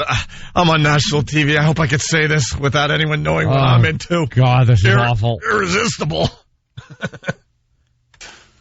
Soldiers suddenly all became irresistible to one another. I can't get past that. Irresistible. Oh, God. I think that guy had a visual pop into his head at that moment. Guess when the visual popped into this guy's head? And just imagine, you've got imaginations out there. Imagine what he's visualizing here. Mm-hmm. If soldiers suddenly all became irresistible to one another. Yeah. Years. Those men wanted to have sex with me. Yes, Private. That's terrible. I'm sorry. Yeah, that's when it wore off. Steve says it's terrible. I'm sorry, but can we do that again? Lead scientist Steve Carlisi. I won't have any of my men do anything I wouldn't be willing to do first, even before the bomb exploded. Go in there, Private. One of the side effects of the gay bomb, you lose your eyebrows. So, yes, the fallout. Well, all the men loved Steve because he was a good commander, because he just loved all the privates. I stand behind all of my men on the battlefield and in the showers. He dug a foxhole and he encouraged all the men to jump into. Look, okay, terrific. Jump into my foxhole anytime. It was a training exercise, sir. Get rid of those pants. The enemy will see you.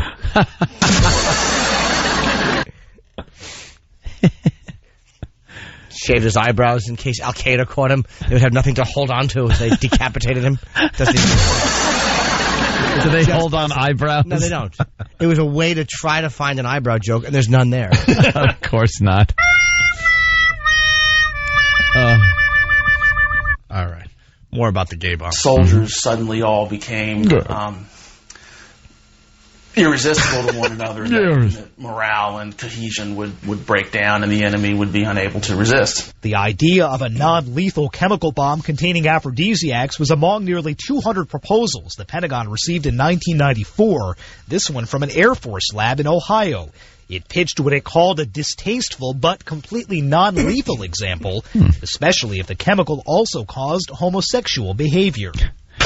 Non-lethal until 20 years later. Wow. You drop what the bomb was, they would drop radios out and they'd all be playing the soundtrack from Wicked.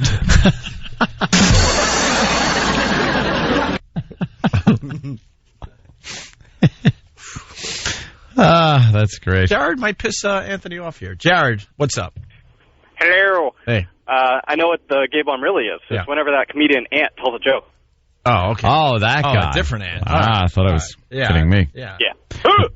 Is it like the two A-bombs they made back in World War II? They only have two of these. We have Dill and Doe. I-bomb, an S-bomb, and a D-bomb. Oh, boy. We're revving up. Getting ready for takeoff with the gay bomb bit. Let's try Michael in Louisiana. Michael, what's up? What's up, guys? I love the show, man. Yeah, thanks, Michael. All right, fun fact about the gay bomb. Sam dropped it on Vince McMahon so Vince McMahon would fall in love with him, but it backfired.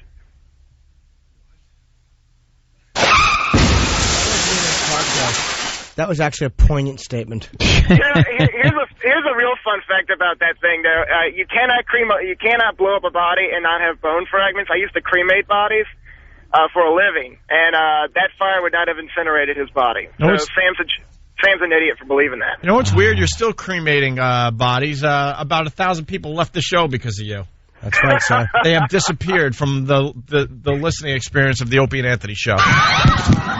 The next time you start that pyre up, fall into it. Focus! My fault. All right. More about the gay bomb. This is a surprise, actually. Government said it was reviewed, and then they rejected the gay bomb. How much money? That's what I want to know. You know when you read that article? Huh? How much? That's it. You know, you read those articles every once in a while, and you learn like a rivet costs $1,000, taxpayer, dollars. Yeah, or whatever. How much money went into the research on the gay bomb? Research and development of the gay bomb. Right. You know what it was? They probably had to follow up, but the researchers got a little whiff of the chemicals, and they couldn't do anything. They're like, how are we coming with the rocket?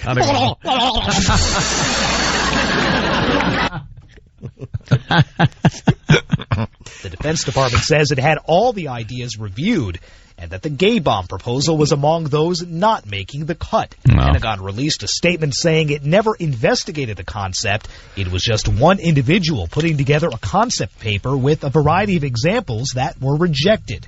But members of the California watchdog group Sunshine Project don't buy that. When the Pentagon says that they rejected this proposal, it's simply not true, and we have the facts to demonstrate that they've continued to think about it and to consider it in the years since it was first raised. In San Francisco's Castro district, the idea of a gay bomb, whether considered or not, was good for some laughs. Do they really think that, like, they're faced with, like, guns and, like, being killed, they're really going to choose sex? People still have such a misunderstanding of sexuality in general, not just homosexuality, but sexuality in general, that they think that it could be used as a weapon.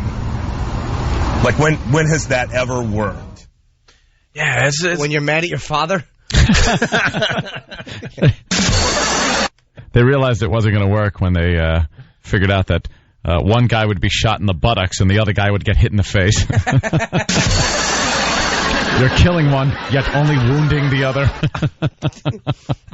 Yeah, they're going to choose gay sex over protecting themselves. Yeah, I know. The gunfire's blaring over your head, bombs are blowing up, but you just can't resist a little sex with another man on the battlefield. Right. Well, it was like an ecstasy vibe, probably. You just want to be touched and stuff like that. Is that it? I'm guessing, yeah. Your whole concept of survival goes away when the touched by another man. But let me tell you something. If you're in a battle situation and nude broads are throwing themselves at you, you're not going to think, hey, maybe I'm going to grab a little piece of ass before I get killed. You're gonna fight. It's not about in the battle moment, though. I think it's more about the morale.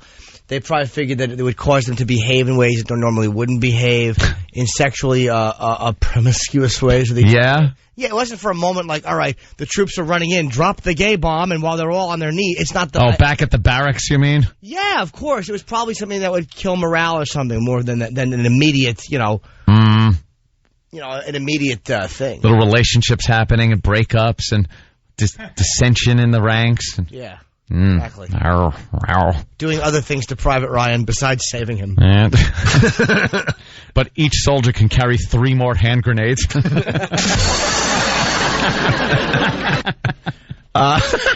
Gutshot Drew writes, I heard a rear admiral brought this to the table. Who knew the old rear admiral was coming into the... Gotta love him. I won't accept any rear admiral joke on this show. Of course. Thank God it wasn't done in the Navy. We'd be really on a roll, wouldn't we? Debbie, Long Island, what's up? Hi, I'm calling because I have a quick question for you. Yeah. You're talking about the gay bomb, and then if they drop the gay bomb, it might kill all gay people. Well, what would it do to bisexual people then? It doesn't kill gay people. It doesn't kill gay people. It turns people gay. What it does is it makes Army guys drink Navy guys. Oh, it makes the Army guys drink the Navy guys. Yeah, it releases some kind of hormone, I guess. Yeah. I don't know what they figured. Oh, my God. Does it only work on soldiers? It wouldn't work on civilians? Why wouldn't it work on civilians? Of course, it works on everybody. Well, I was asking because you guys are sitting there going back and forth about how it only goes, you're talking about Army men and Navy men. Well, they would only drop it on soldiers. Yeah, let's be honest. The guys are doing the heavy lifting over there. Miss, you I mean, God bless the broads over there, but, yeah. I guess I got to keep my fiance for Oh, boy. Hey. She's just a banner phone call. Wow. Listen, my goodness. She started off going, well, it would kill gay people. No, that wasn't. No one said it was going to kill. And she's like, what would it do to bisexuals? I don't know, blow their legs off. We weren't talking about killing people. I don't know, Who Debbie? dropped the stupid C-bomb? I don't know, Debbie. We're a comedy show just trying to get a couple chuckles out of this dumb story. Out of the gay bomb how does it affect joke. bisexual people? I don't know. Let's do a study. Right. Idiot. Right. Thanks for ruining the bit. It's gay bomb story. A few laughs. Go to break. That's what we do.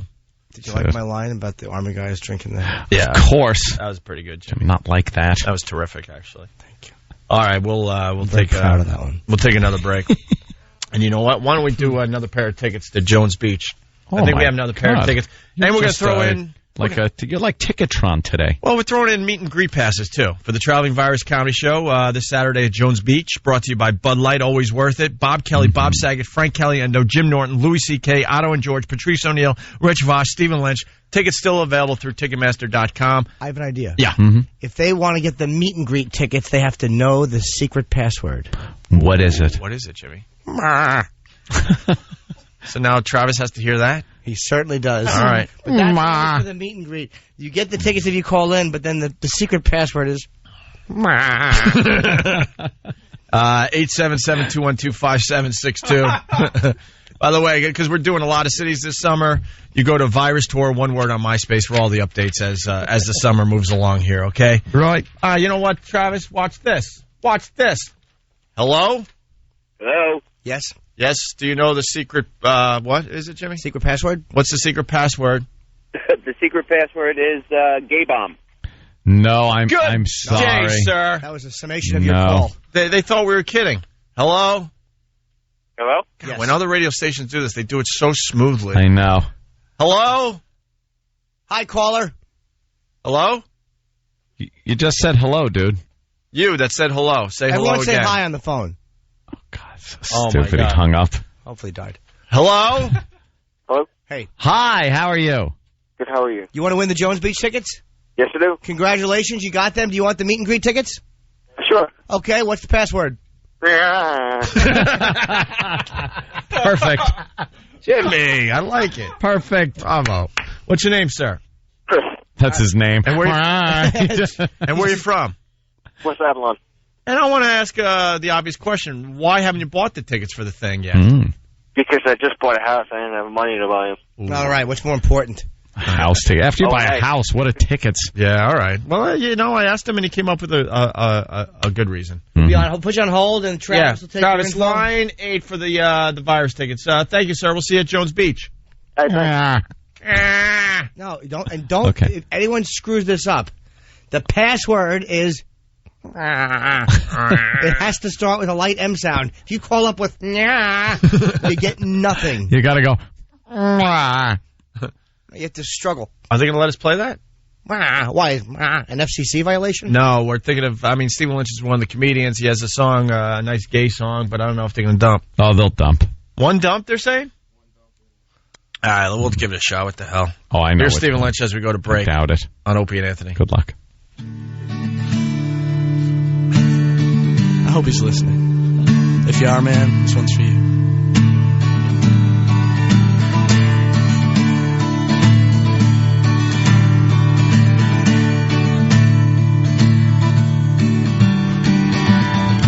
Here we are, dear old friend. You and I, drunk again. Laughs have been had, tears have been shed. Maybe the whiskey's gone to my head. But if I were gay, I would give you my heart. And if I were gay, you'd be my work of art. And if I were gay, we would swim in romance. But I'm not gay, so get your hand out of my pants.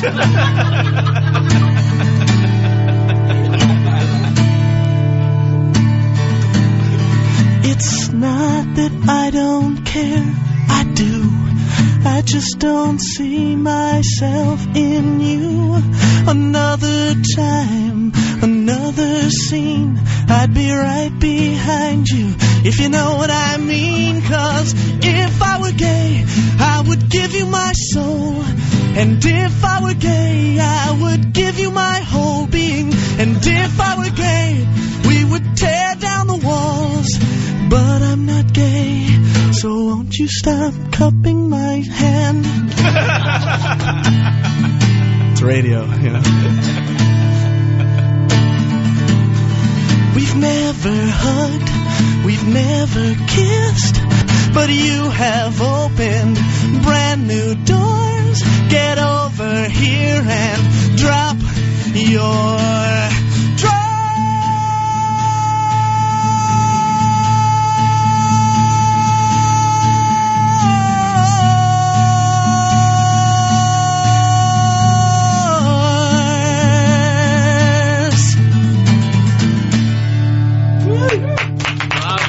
Thank you.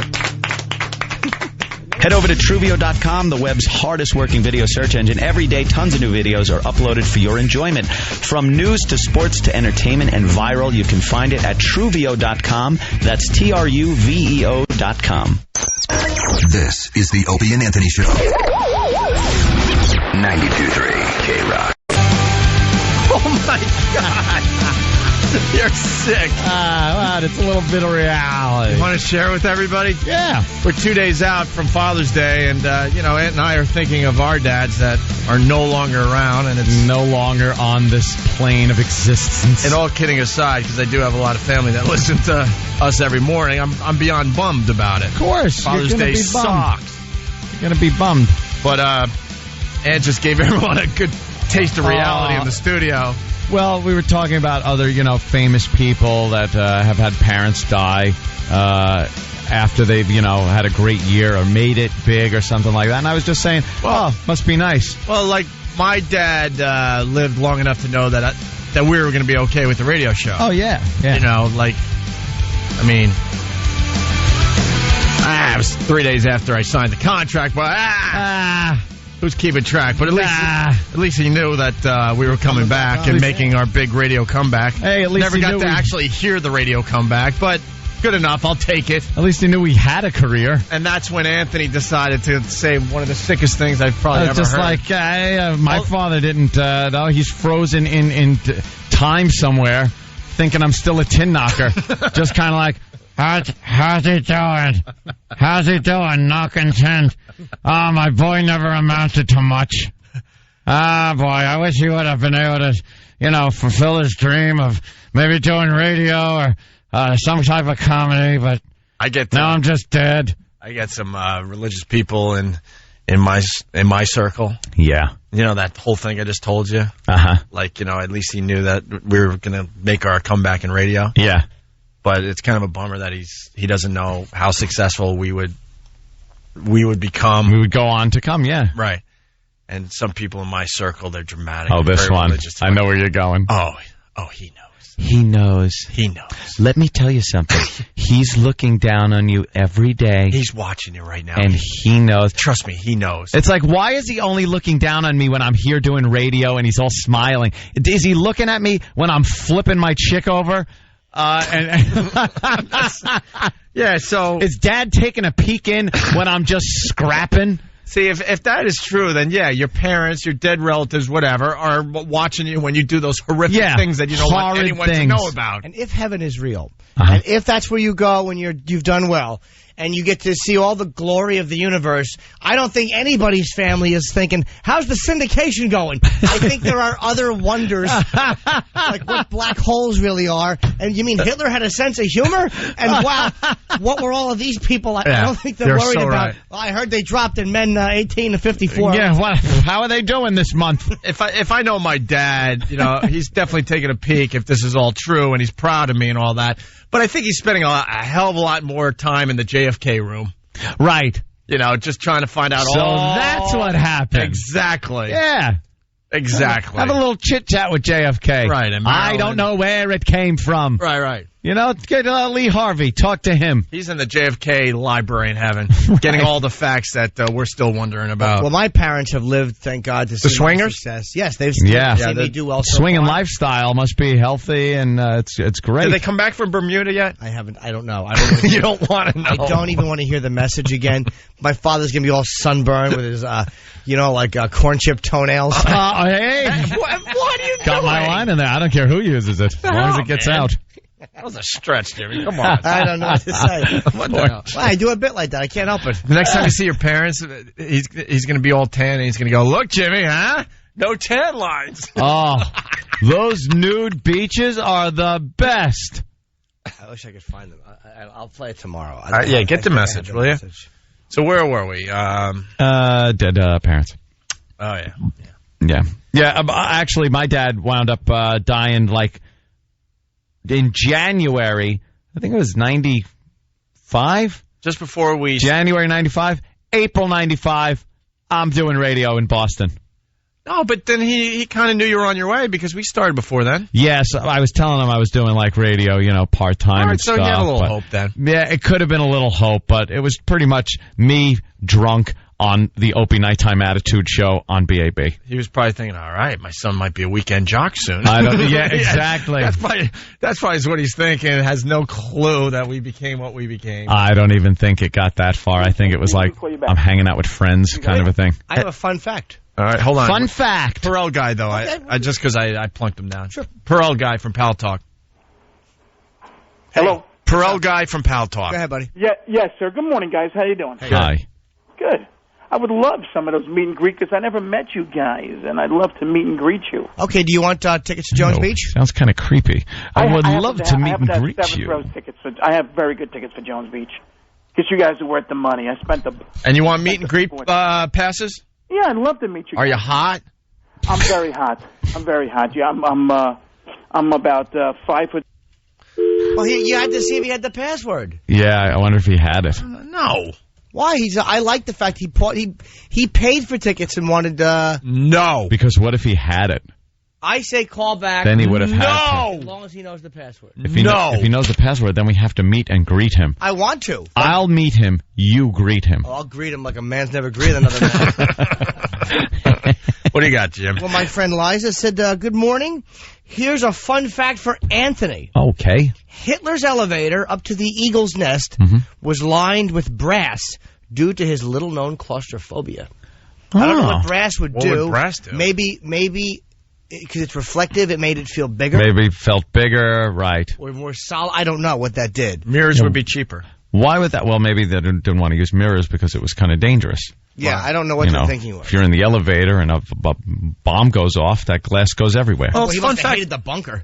Oh, yeah. It's Fun Fact Thursday, and that's a good fun fact. Yes, thank you, Liza. Why is it fun? All facts it involves Hitler. Why is it fun? The fact is about claustrophobia, not about that murderous genocide committer. Claustrophobia isn't fun either. Well, it is for people who are watching you, like suffer. Suffering from it. Hey, we got to solicit some more fathers for our big Father's Day giveaway. Yes, speaking of Father's Day. This is going down tomorrow. Bear's coming in studio. We got the girls from the Bunny Ranch coming in tomorrow. We're giving away the grand prize, right? Father's Day right around the corner. We're looking for pathetic fathers, basically. Lucky winners will receive a trip to the Moonlight Bunny Ranch for a Father's Day date with a lovely lady. And by pathetic, we mean some guy who just is, he hasn't been in the company of a woman in the way he would have liked to have been in quite some time. Could be anything. Like in Bear's case, he's married, hasn't had sex in 12 years. Right. 12 years. 12 years. There are other fathers out there that they have their sad stories. So looking for some good sad stories. You guys come in tomorrow or on the phone if you're from somewhere else in the country. We'll do it that way. Imagine hanging out all night for a couple of nights at the Bunny Ranch with beautiful girls, yours to choose from to spend an evening with.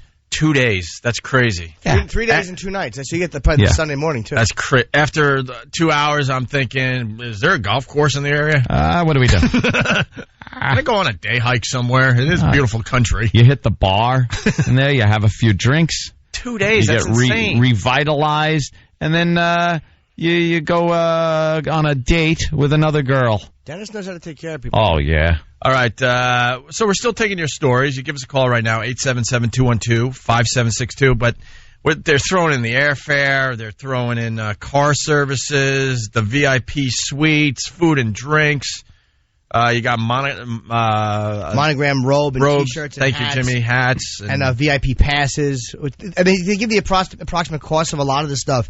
And it's accurate, and it's a lot of money. Well, they did this for the Playboy Mansion, some auction they did, and this same thing that we're giving away costs about $28,000. Yeah, 2 trips went for $28,000. So yeah, Dennis does it right, man. He knows promotion is smart, so he doesn't chintz on the prize, man. Chintz. How old am I? But chintzy. All right, we're gonna give Boston a chance because they're on like a 20-minute delay or something. So as the phones start ringing here, well, we got your perv news. It is Perv News Thursday? No, it's Fun Fact Thursday. Fact. Yeah, it could be a fun fact about perverts. No, I think every day there's a different type of news, and I think today's is Perv News Thursday, right? I can't keep track of all the days anymore. Dan, right? Yeah. Okay. Write it down, because next Thursday it'll be Perv News Thursday. Okay. Perv News Thursday. We got 2 cute little perv stories. Aw. We'll lump them together here. Janky Avenue in downtown Covington is a place neighbors love to cheer about. But in recent days, a peeping Tom has left a sour taste in people's mouths. Ew. What aim he must have. Oh, my God. More than just a peeping Tom. Like shooting clowns at the carnival. Aim for the mouth and their hats blow off. You win a suspended sentence. These news reporters are getting great with They suspended the sentence. He went free that very day. Ow. Yeah, come on. That's a joke. That's come on, is right. Janky Avenue in downtown Covington. By the way, you got to decide which perv news story is worse, okay? Mm-hmm. We got 2 today. And is a place neighbors love to cheer about. But in recent days, a peeping Tom has left a sour taste in people's mouths. The last person he attacked were 2 12-year-old girls. Covington police say the man roams between houses. He walks naked with a ski mask covering his face. He initially stood in the street, but now they say he's hiding on porches, looking through windows, prompting at least 6 complaints this weekend alone. Police suspect more people have seen the prowler, but are not taking him seriously. How does it prompt complaints and not shotgun blast through the window? Jesus. And why are you walking around naked with a ski mask? Like, let's just say you have clothes on and you yank it out. Let's say you see a cop turn the corner. You can always take off your ski mask and try to walk normally. Yeah. What do you do when you're nude with a ski mask? How do you play that off? All right, just don't look at him. Just don't look at him. I'm not here. I'm waiting for the snow. Probably. And I'm hot. Probably because it's the police chief. You know what? You're right. He'd be wearing his uniform and look silly. All right, well. That guy is going to end up getting the crap beat out of him. I hope so. By some father that catches him and goes outside and just beats him senseless. Yeah, I hope so is right. All right. What a creep. And then you got this one that might top that one. Perv News Thursday. Oklahoma police are searching for a man who's been visiting convenience stores wearing only a diaper. Okay, I like this guy. At least he's wearing a diaper. Wearing a diaper? What are you thinking? Some people are just completely out of their minds. As you're driving to the convenience store, you have to stop at a light. Does it ever hit you like, I'm in a diaper? You don't just think of it and be there. Yeah. You have to You're not get just there going, whoa, what happened? And what kind of shoes do you wear? You have to park. Do you go barefoot? I would say flip-flops. Go with the flips? Yeah. You got to show your bare feet, kind of, but you need... What about... You can't run on What about a nice, sandals. Nike shoe? That just looks silly. Yeah? Yeah. Cowboy boots? Now you're really looking silly. And you can't run. You need something you can run away in. So I'm thinking some type of running shoe. What are those sandals that have like the sneaker bottom? Well, there's like Teva's got. Teva, yeah, that's it. That holds your That's foot what you in pretty wear. Good. That's what you wear. Yeah. Sure. Oklahoma police are searching for a man who's been visiting convenience stores wearing only a diaper.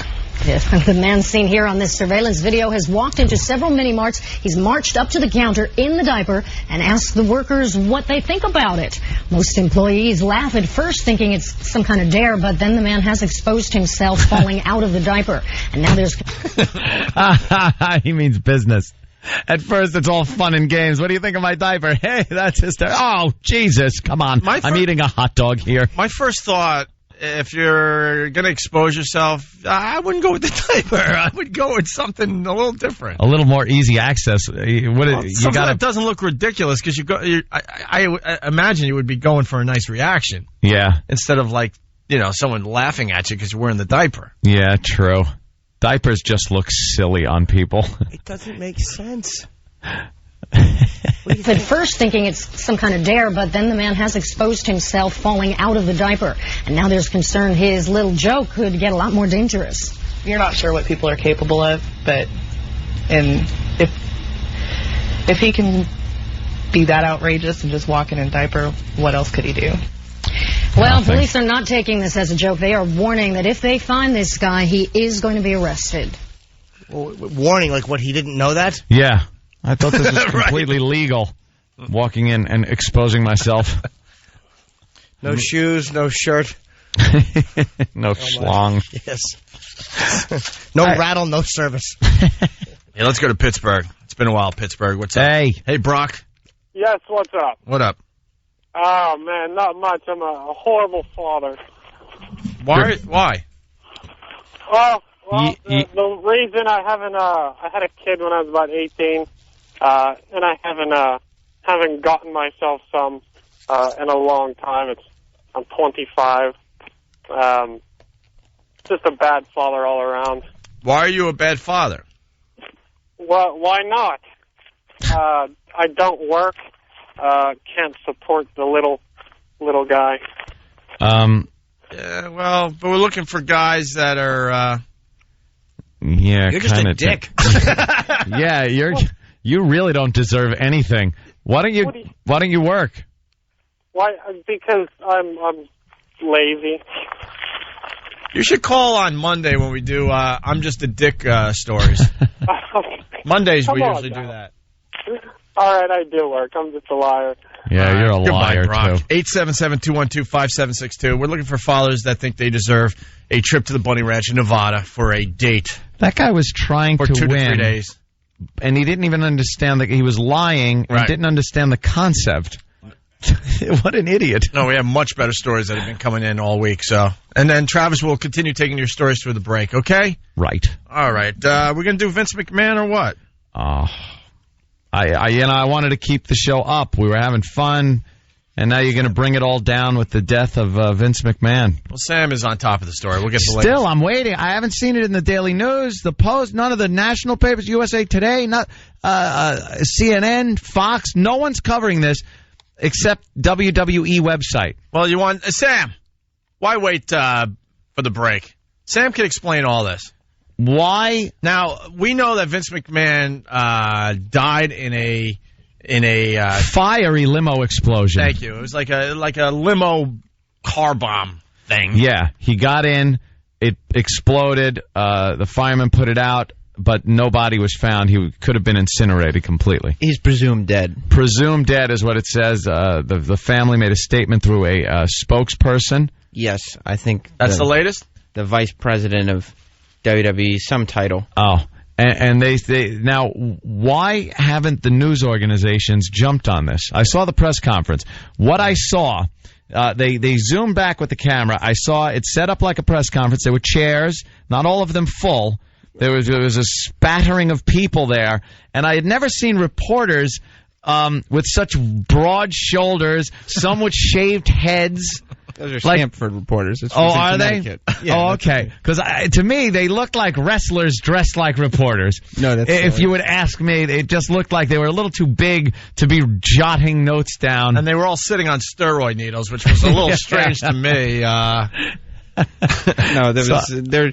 For whatever reason, the media, and I really appreciate it, I think it's a good move in the right direction, has decided to respect the privacy of the family. Oh, because that's what the press does. Ah. Yeah. So for the first time in the history of the media, you're telling me they're actually listening when the family says, please respect our privacy. I think it's because no body has been found, and the lead investigator of the case will be making a statement today on the WWE website. So, what organization is the lead investigator from? I would assume the FBI. Oh, the FBI is involved. But you're still ignoring the fact that we did our own investigation, Sam. Yes. And they flew in a pyrotechnic crew from like L.A. to Wilkes-Barre, and they blew up the limo a day before. A day before Vince actually did it on live TV. Vince was supposedly killed in this. You still don't have an answer for that. It seems like maybe whoever was planning this might have blown up a different limo on Sunday as a to test. Throw everybody off the hook or a test. Something. But I would really like some names. Are you also attributing that to sloppy police work?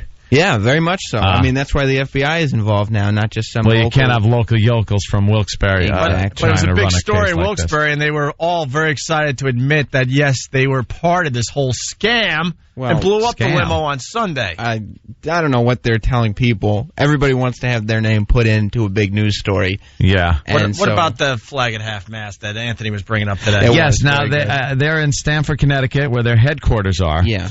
They have two huge flags out front. One is the American flag. The other is the WWE flag with the logo on it. You can see it when you drive to Boston from New York. All the time. Right off 95, right. And they said the flag flying at half-staff in memory of Vince McMahon. I noticed only the WWE flag was flying at half-staff. The American flag right up at the top of the flagpole, which leads me to believe if they if this is indeed some type of a scam, they wouldn't fly the American flag at half-staff because they would take massive heat for disrespecting the flag, the tradition of half-staff, if he wasn't indeed dead and it was just a publicity stunt. How do you explain that, Sam? That's a theory that some may have. Another theory is that anybody who knew Vince McMahon would know that he was a patriot first and foremost, and oh my God, he would want that flag raised high, flying high. Yeah.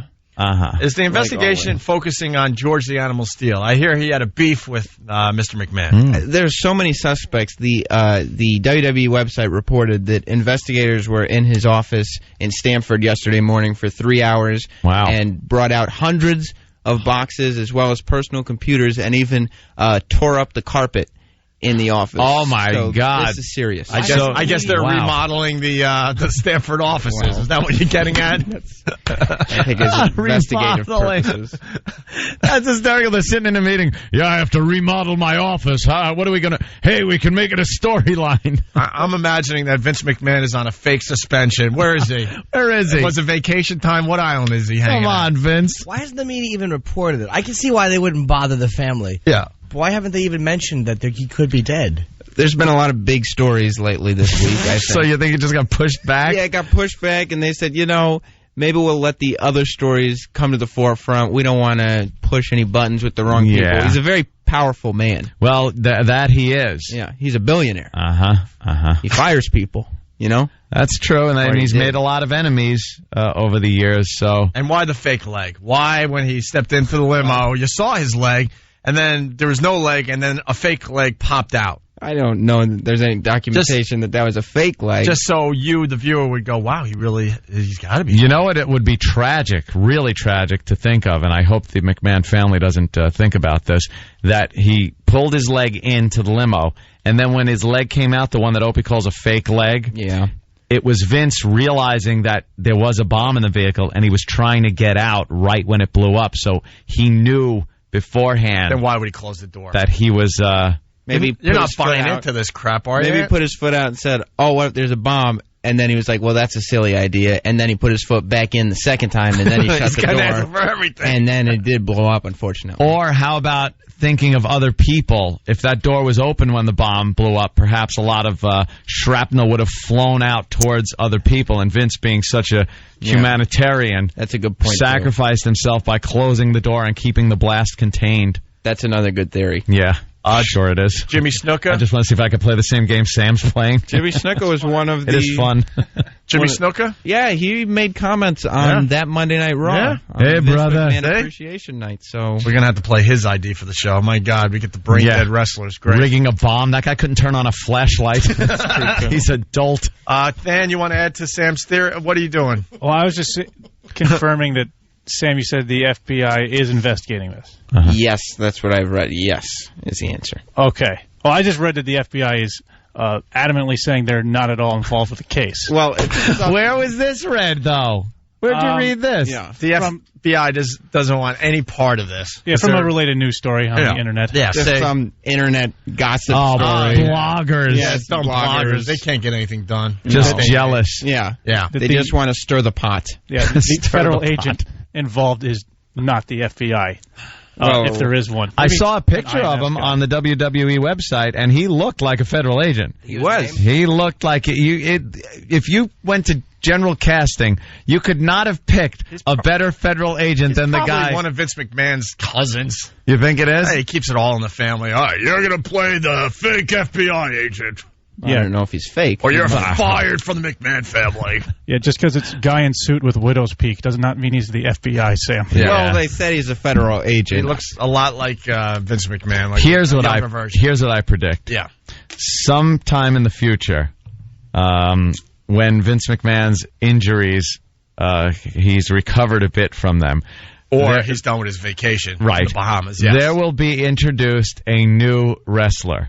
One that is masked in some way, shape, or form, and with gloves and stuff so you cannot see anything. And then there will be, years from now probably, during the unveiling, you will see a burnt and scarred up Vince McMahon under that mask with his hands burnt up and everything as he gets revenge on the person that planted the bomb.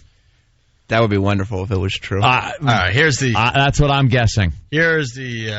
Great storyline, by the way. It's the first storyline I've actually had interest in years. Because Vince is dead. Here's the... Unfortunately. Here's the statement that WWE made overnight. Oh, okay. Very somber representative. Good afternoon. I'm Ed Kaufman, Executive Vice President and General Counsel for World Wrestling Entertainment Inc. There's you hear one Kodak Instamatic camera going off. There were definitely flashes going off. That's how you know the press were. There were flashes going off.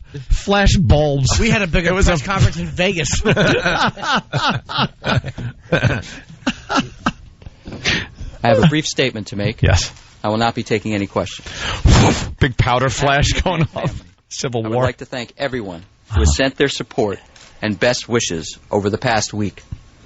Federal authorities are currently investigating the events that took place on June 11, and we hope to get some answers shortly. As many of you can understand, this is a very difficult situation for the McMahon family, and no family members wish to make a statement during this period of bereavement. Bereavement, yeah. Nonetheless, the McMahon family does want to assure the public that in keeping with the vision Mr. McMahon created, the company and the show will go on. Yeah. We trust that the press and the public will continue to respect the McMahon family's privacy. The press has respected it like I've never seen before. They haven't even mentioned it. They'll continue to respect the privacy. Yeah, well, they're doing a great job.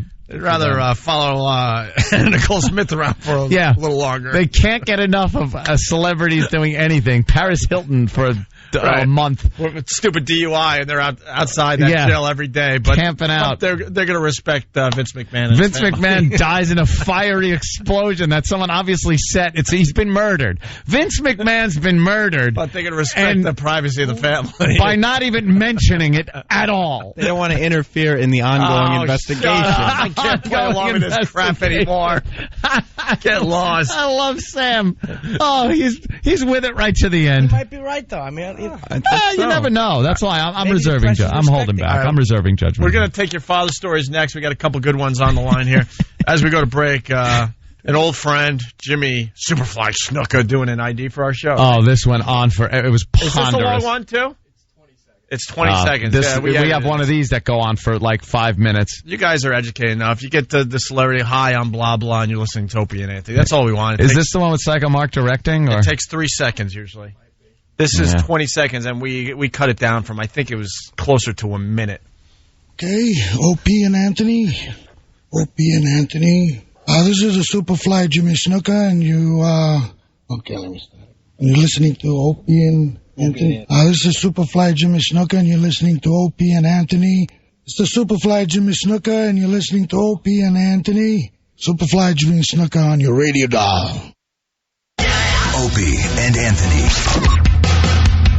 92.3 K-Rock.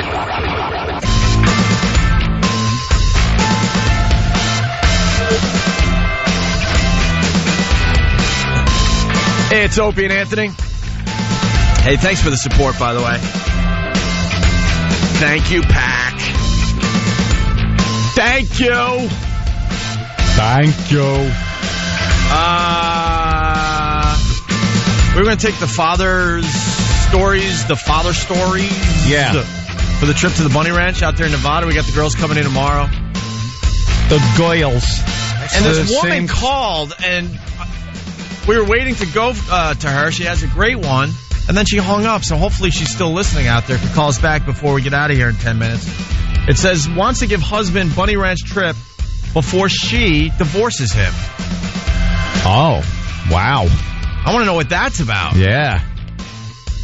That'd be a good candidate, especially if he's still in love. I'm wondering if the guy knows that she's going to divorce him, and this is her little thing to do before it goes down. Or maybe he doesn't know, and she does this really nice thing and then hits him with the divorce when he gets back. Maybe she thinks he'll take it a little better if he knows there's a little strange out there for him. It's obviously a great story, but she hung up during the commercial, so hopefully she'll call back. We got Joe on Long Island. Joe, what's up? Yeah, what's going on, guys? Hey, Joe. Hey, man. What's cool? I got a good story for you. Yeah. My mother, I called my father when I was a little kid, not to get too personal, And since then, my father has let her live in the house. He sleeps on the couch. He's the nicest guy in the world. He's my best friend. And for 12 years, he hasn't had a woman. And he has to look at his ex-wife every single day in the face in the house. Wait, so your dad has been letting your mom cheat on him for 15 years? Basically. Oof. Basically. The paperwork for divorce is starting to go through now, but for the last, 12 to 15 years, she's been doing whatever she pleases, and he's been sitting there and allowing it to happen for my sake. Well, something happened during your call. We missed why this started. Why would your dad allow this to happen in the first place?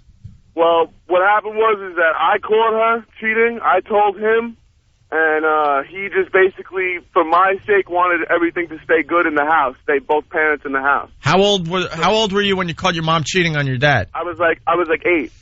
And what'd you see? And it's not that I saw anything happening. It's just that, she would be bringing home things from her friend. And then one day she just kind of told me about it, expecting me not to tell my father. But I tell my father everything. So I went and I told him right away, told him who it was. There was a lot of stuff going on. My father tried to kill the guy. It was a big thing. And then your father gave up on your mom but decided to stay in the same house for 15 years? For my sake. Now, would he be into going out to the bunny ranch? When you meet my father, if you meet him, you'll find out. He is absolutely, that would be his dream. Does he get girls? Yeah, does he get girls? Well, he has girls that hit on him, but he's an older guy, so he's not really looking for that right now. How old is he? He's 63. Oh wow, that'd be cool, man. 63. And how old's your mom? My mom's 45. She's a whore. 18 years older. Yeah. That's insane. Who would do that? He graduated high school. What? Joe, can we get you guys in tomorrow? Yeah, absolutely. All right. I like this guy. Yeah. You guys like this guy? Yeah, it sounds like a good story. We got to give Bear some competition. I like this one. All right, Joe, hold on the line. We'll give you all the info on how to get in here tomorrow. All right. All right, cool. Let's say hi to Tracy in Syracuse. Tracy. Hey, so here's your competition. Yeah. All right. My dad's first wife and baby got killed in a car accident, and then Jesus! You can't just start there. That's terrific. Funny. Oh my God. Terrific. Well, it's your delivery. You just delivered that like you're giving the 5-day forecast. Wow. Well, no, I have a huge long thing about it. Okay. It's not that it's funny. Well, kind of like the car. You didn't slow down. It's not that it's not. I'm from California. I talk fast. Hold on, sweetheart. It's not that we think it's funny. Exactly. Start again. Go slow. Yeah. Tell us exactly what happened. All right. Well, in 1962, my dad's first wife and baby were killed by a drunk driver.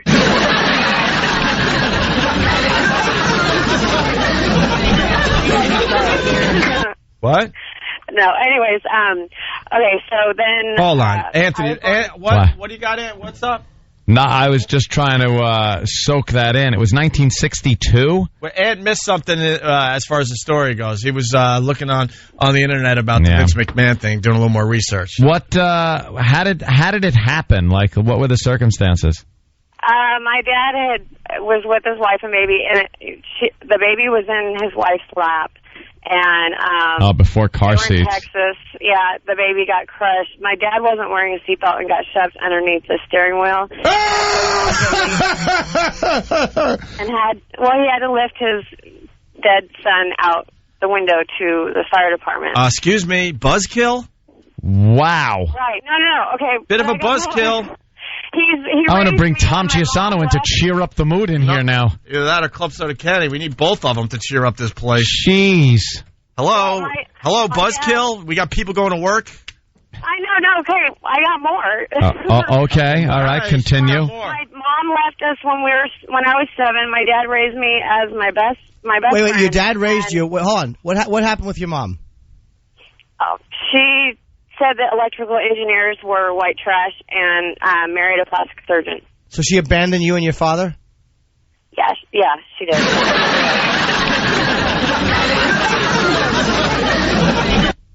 He's always been there for everybody. He moved Did you see that jerk? Oh my God. So that was his second wife, I guess, right? Well, okay, and then in junior high, I had a friend that lived in like the most terrible conditions, and I asked my dad if she could move in, and so she moved in, and my dad took her as his own. I'm a graphic designer, and I have been, starting my own business. Her as his own? Me through that. What does that mean? What does took her as his own mean? Oh, as his own child. Oh, okay. You got me scared there. Sorry. I thought maybe, Yeah. I forgot who I was talking to. So now you kind of have an adopted sister almost. Yes. Yeah. Yes, and she is living a great life compared to her other sisters who followed the same path as her parents. And what's that mean? What happened to them? Oh, they have like 10 kids and live on welfare, that sort of thing. Yeah, she supports herself. No, he's the most awesome person. He's always been there for everybody. I couldn't even tell you how many people have asked me if he would adopt them. He's really the best person in the world. But why the bunny ranch? What are you thinking? My dad's a perv. Uh-oh, really? And he would love it. Oh my gosh. How do you know he's a perv? Because I catch him looking down girls' shirts all the time, and Who, the ones that want to be adopted? Right? Yeah. Well, cleavage is in this season, so how you can't blame the guy. How's your mom doing now? Is she doing well, or did things fall apart for her? No, she's still spending all her husband's money. Yeah. Yeah, not sharing it with anybody. And how's your dad doing? Does he work still? Yeah, he's retired now, but he works for the GED. He actually lives in Texas. Is he lonely? Yes, he's very lonely. He didn't want me to move. He didn't want me to move out here. I stayed with them for a year before I moved out here. It's so not funny. No, of course not. So it's Nathaniel. He's just a clown. That's funny. I'm funny. I think you should apologize to this woman. Yes, very much. That's terrible. I'm sorry. Call my dad and apologize to him. Well, you know what? I think I think Anthony owes you an apology. I'm sorry I did that. I'm embarrassed that I did You that. guys are. I understand. I made an ass of myself. It's giving you the apology tour here. Will you shut up? Oh, my God. It's funny because I don't know you. Let's just keep it that way. Oh, that's funny. All right, so your dad... Now, but did your dad do well with ladies? Yeah, definitely. Well then why would we send him to the bunny ranch? Yeah, we need pathetic souls. Well, no, he does well. The story's pathetic, but... He hasn't dated since I was in high school. I'm 32. And I'm sure he hasn't had sex since then either. So, like, early 90s, maybe? All right, maybe. So, and, he is very lonely, and he's the best dad in the whole You're world. a liar! Unfortunately, he's in Texas, though. Where do you live? Like, we need... Well, we're going to give I think we're going to give a spot away if it's okay with the Rules Committee. We'll have one of these followers on the phone tomorrow, because we're broadcasting all over the country. All right, Tracy, you know what? Why don't we... you think he could keep his story a bit fun? Because we're trying to make people happy in the morning. Fun? Well, I'm just trying to explain what a good father is and what he's been through and why he deserves Maybe it. handing dead loved ones out of the window. How do you make that fun? What exactly? I don't know, but what exactly happened? Like, no, you could talk about it because what really happened. But I mean, like, what exactly was it? His fault? Or was it the other driver's fault? I mean, what exactly was it? It was a drunk driver that hit them. Drinking was legal. Drinking and driving was legal. Yeah. Yeah. So the guy got off. Sometimes I'm a bad boy, yeah. What happened to that guy? That douche. All right, listen. He really did rule. Tracy. Does anybody remember laughter? Yeah, really, man. It can't be a buzzkill. People count on us every morning to kind of make them happy going to work. And Hey. your story, quite frankly, is a downer. You wouldn't be here if that didn't all happen, right? Yep. See? Exactly. I kind of have a little survivor's guilt because of it, even though it was way before I was born. How does that feel? You would have ended up on the armrest in an Edsel. Hey, what? Wait, that's the only reason you're alive, right? What? He had to go through that. Yes. That's the only reason why I'm alive. He had to. You know what? One of these days in the near future, if this girl will shut up, I'll set up a nice bit for everybody. Ooh. One of these days, we're going to have to take your stories, Why I'm Here. The Why I'm Here stories. Because a little known fact about the Opester, my dad's first wife that he loved dearly died at 26 years old of a rare liver thing or kidney thing. It's the only reason I'm here. Really? Yeah, had to lose his high school sweetheart, basically. Yeah, it's the only reason I'm here. We should take those stories. Kind of makes you look at death a little differently, right, Tracy? Yep, definitely. Do you ever feel bad about it? So you're saying absolutely not. You're saying if that didn't happen, you wouldn't be here. Oh yeah. Don't give me the crap I'd be here in another way story that I hear. Hey, what happened to her? If this lady would, it's not about you. And were there any kids from that? And what happened to her? My dad actually had a tragic life before me. Hey, fair is fair. My dad's had a tragic life. No, my dad lost 2 sons, kind of like that crib death thing.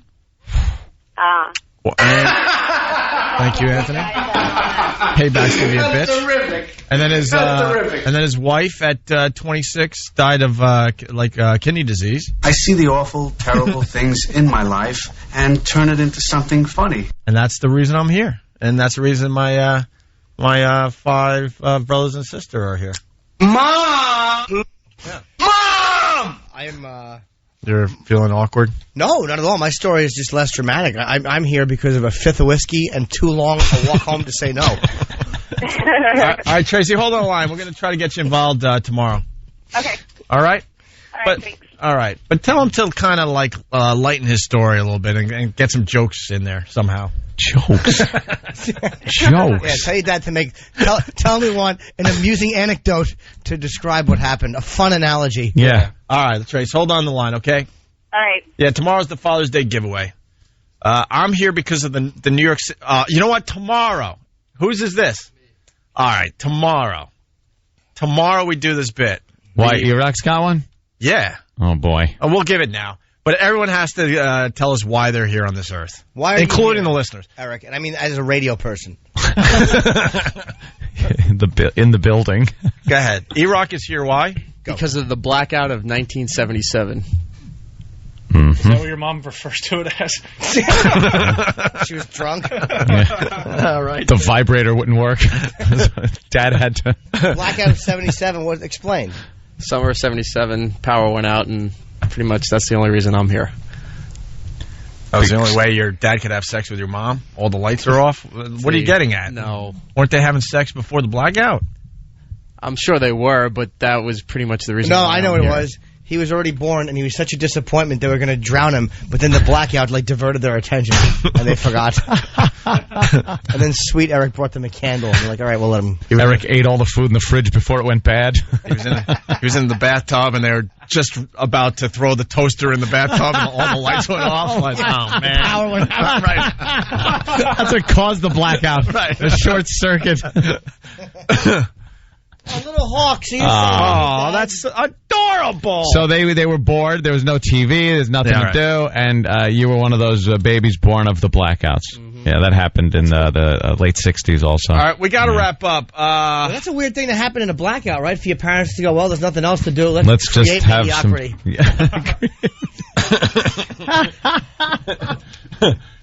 Thank you. Take the wig. He enjoyed my absolutely not comment. It was in there. I hear it. It was in the pile of chatter. Keith in Connecticut, real fast, because I know Tom wants to come through that door, but after we talked about how he's... We're having a fun show. Maybe it's not. Maybe all right, Tom, I promise. One last call. We're really on a roll here. Keith, go ahead. By the way, Travis is going to stay late today to take more of your stories because we have a few more spots for the big giveaway tomorrow. So you can still call 877-212-5762. Tell Travis your story about your dad. And we're going to invite a bunch of fathers in tomorrow, and we're going to give away that trip to the Bunny Ranch. But, Keith, you got to make it fast because they really want us out of here. Maybe Tom will let us go today. Yeah. Make it fast. Hey, thanks a lot. Too bad Buzzkill Girl didn't come with a mute button. But my story is, I've been married 7 years, and since my son was born, my wife won't really have sex with me. There's no touching, no looking, the missionary position. And prior to our son being born, it was anything goes. Oh, so she was really kinky and really wild before the son? Oh, yeah, into anything. Watching porn, three inputs, and now there's nothing going on. Nothing. Wow. And would she allow you to take this trip to the Bunny Ranch? I don't see why not. That sounds convincing. You really rule with an iron... What do you think? Should we just throw him in the mix? An iron limp wrist. Should we throw him in the mix? Yeah, why not? All right, we'll give you a shot tomorrow, Keith. Hold on the line, okay? All right, thanks. There goes Keith. His wife stopped being kinky after the birth of their son. We're going to continue your stories even though we're going off the air. Travis will take some phone calls for the next 10 minutes, okay? And then tomorrow's the big giveaway. One lucky father for Father's Day gets a trip to the Bunny Ranch in Nevada for a date. I don't know who this guy on the Greg show is, but I want to throw warm acid in his face. I hate that guy. He's wearing sneakers. Just a fun guy. I don't know if I've ever hated anyone on site more than him. Yeah, I'm not a big fan. Oh, okay. Anything else, Ant? You good? No, I'm good. Have a pleasant rest of the morning and afternoon. Jimmy, you good? I can't get over it. This guy's a parody of a douche. He couldn't be a real person. This is a character. Oh, the Greg show? Yeah, we got to talk about him a little bit. Yeah, we got to. I've never hated anyone on site faster. Kind of mullet. He's awful at sneakers, and he's wacky and fun. I would bet a lot of money he's an old radio guy. Has that look. Yeah. Hey, thanks, guys. Tomorrow, big show, and then, of course, Jones Beach Saturday for everybody in the New York area. Tickets still available for the O&A Traveling Virus Comedy Show with the O&A Village. And now it's an official tailgating party, thanks to Tom. Sponsored and everything. It's going to be an all-day event. You can still get your tickets through Ticketmaster.com. And Virus Tour, one word on MySpace for all your info. Because we're going to hit a bunch of cities. All right? Brought to you by Bud Light. Always worth it. Have a great day.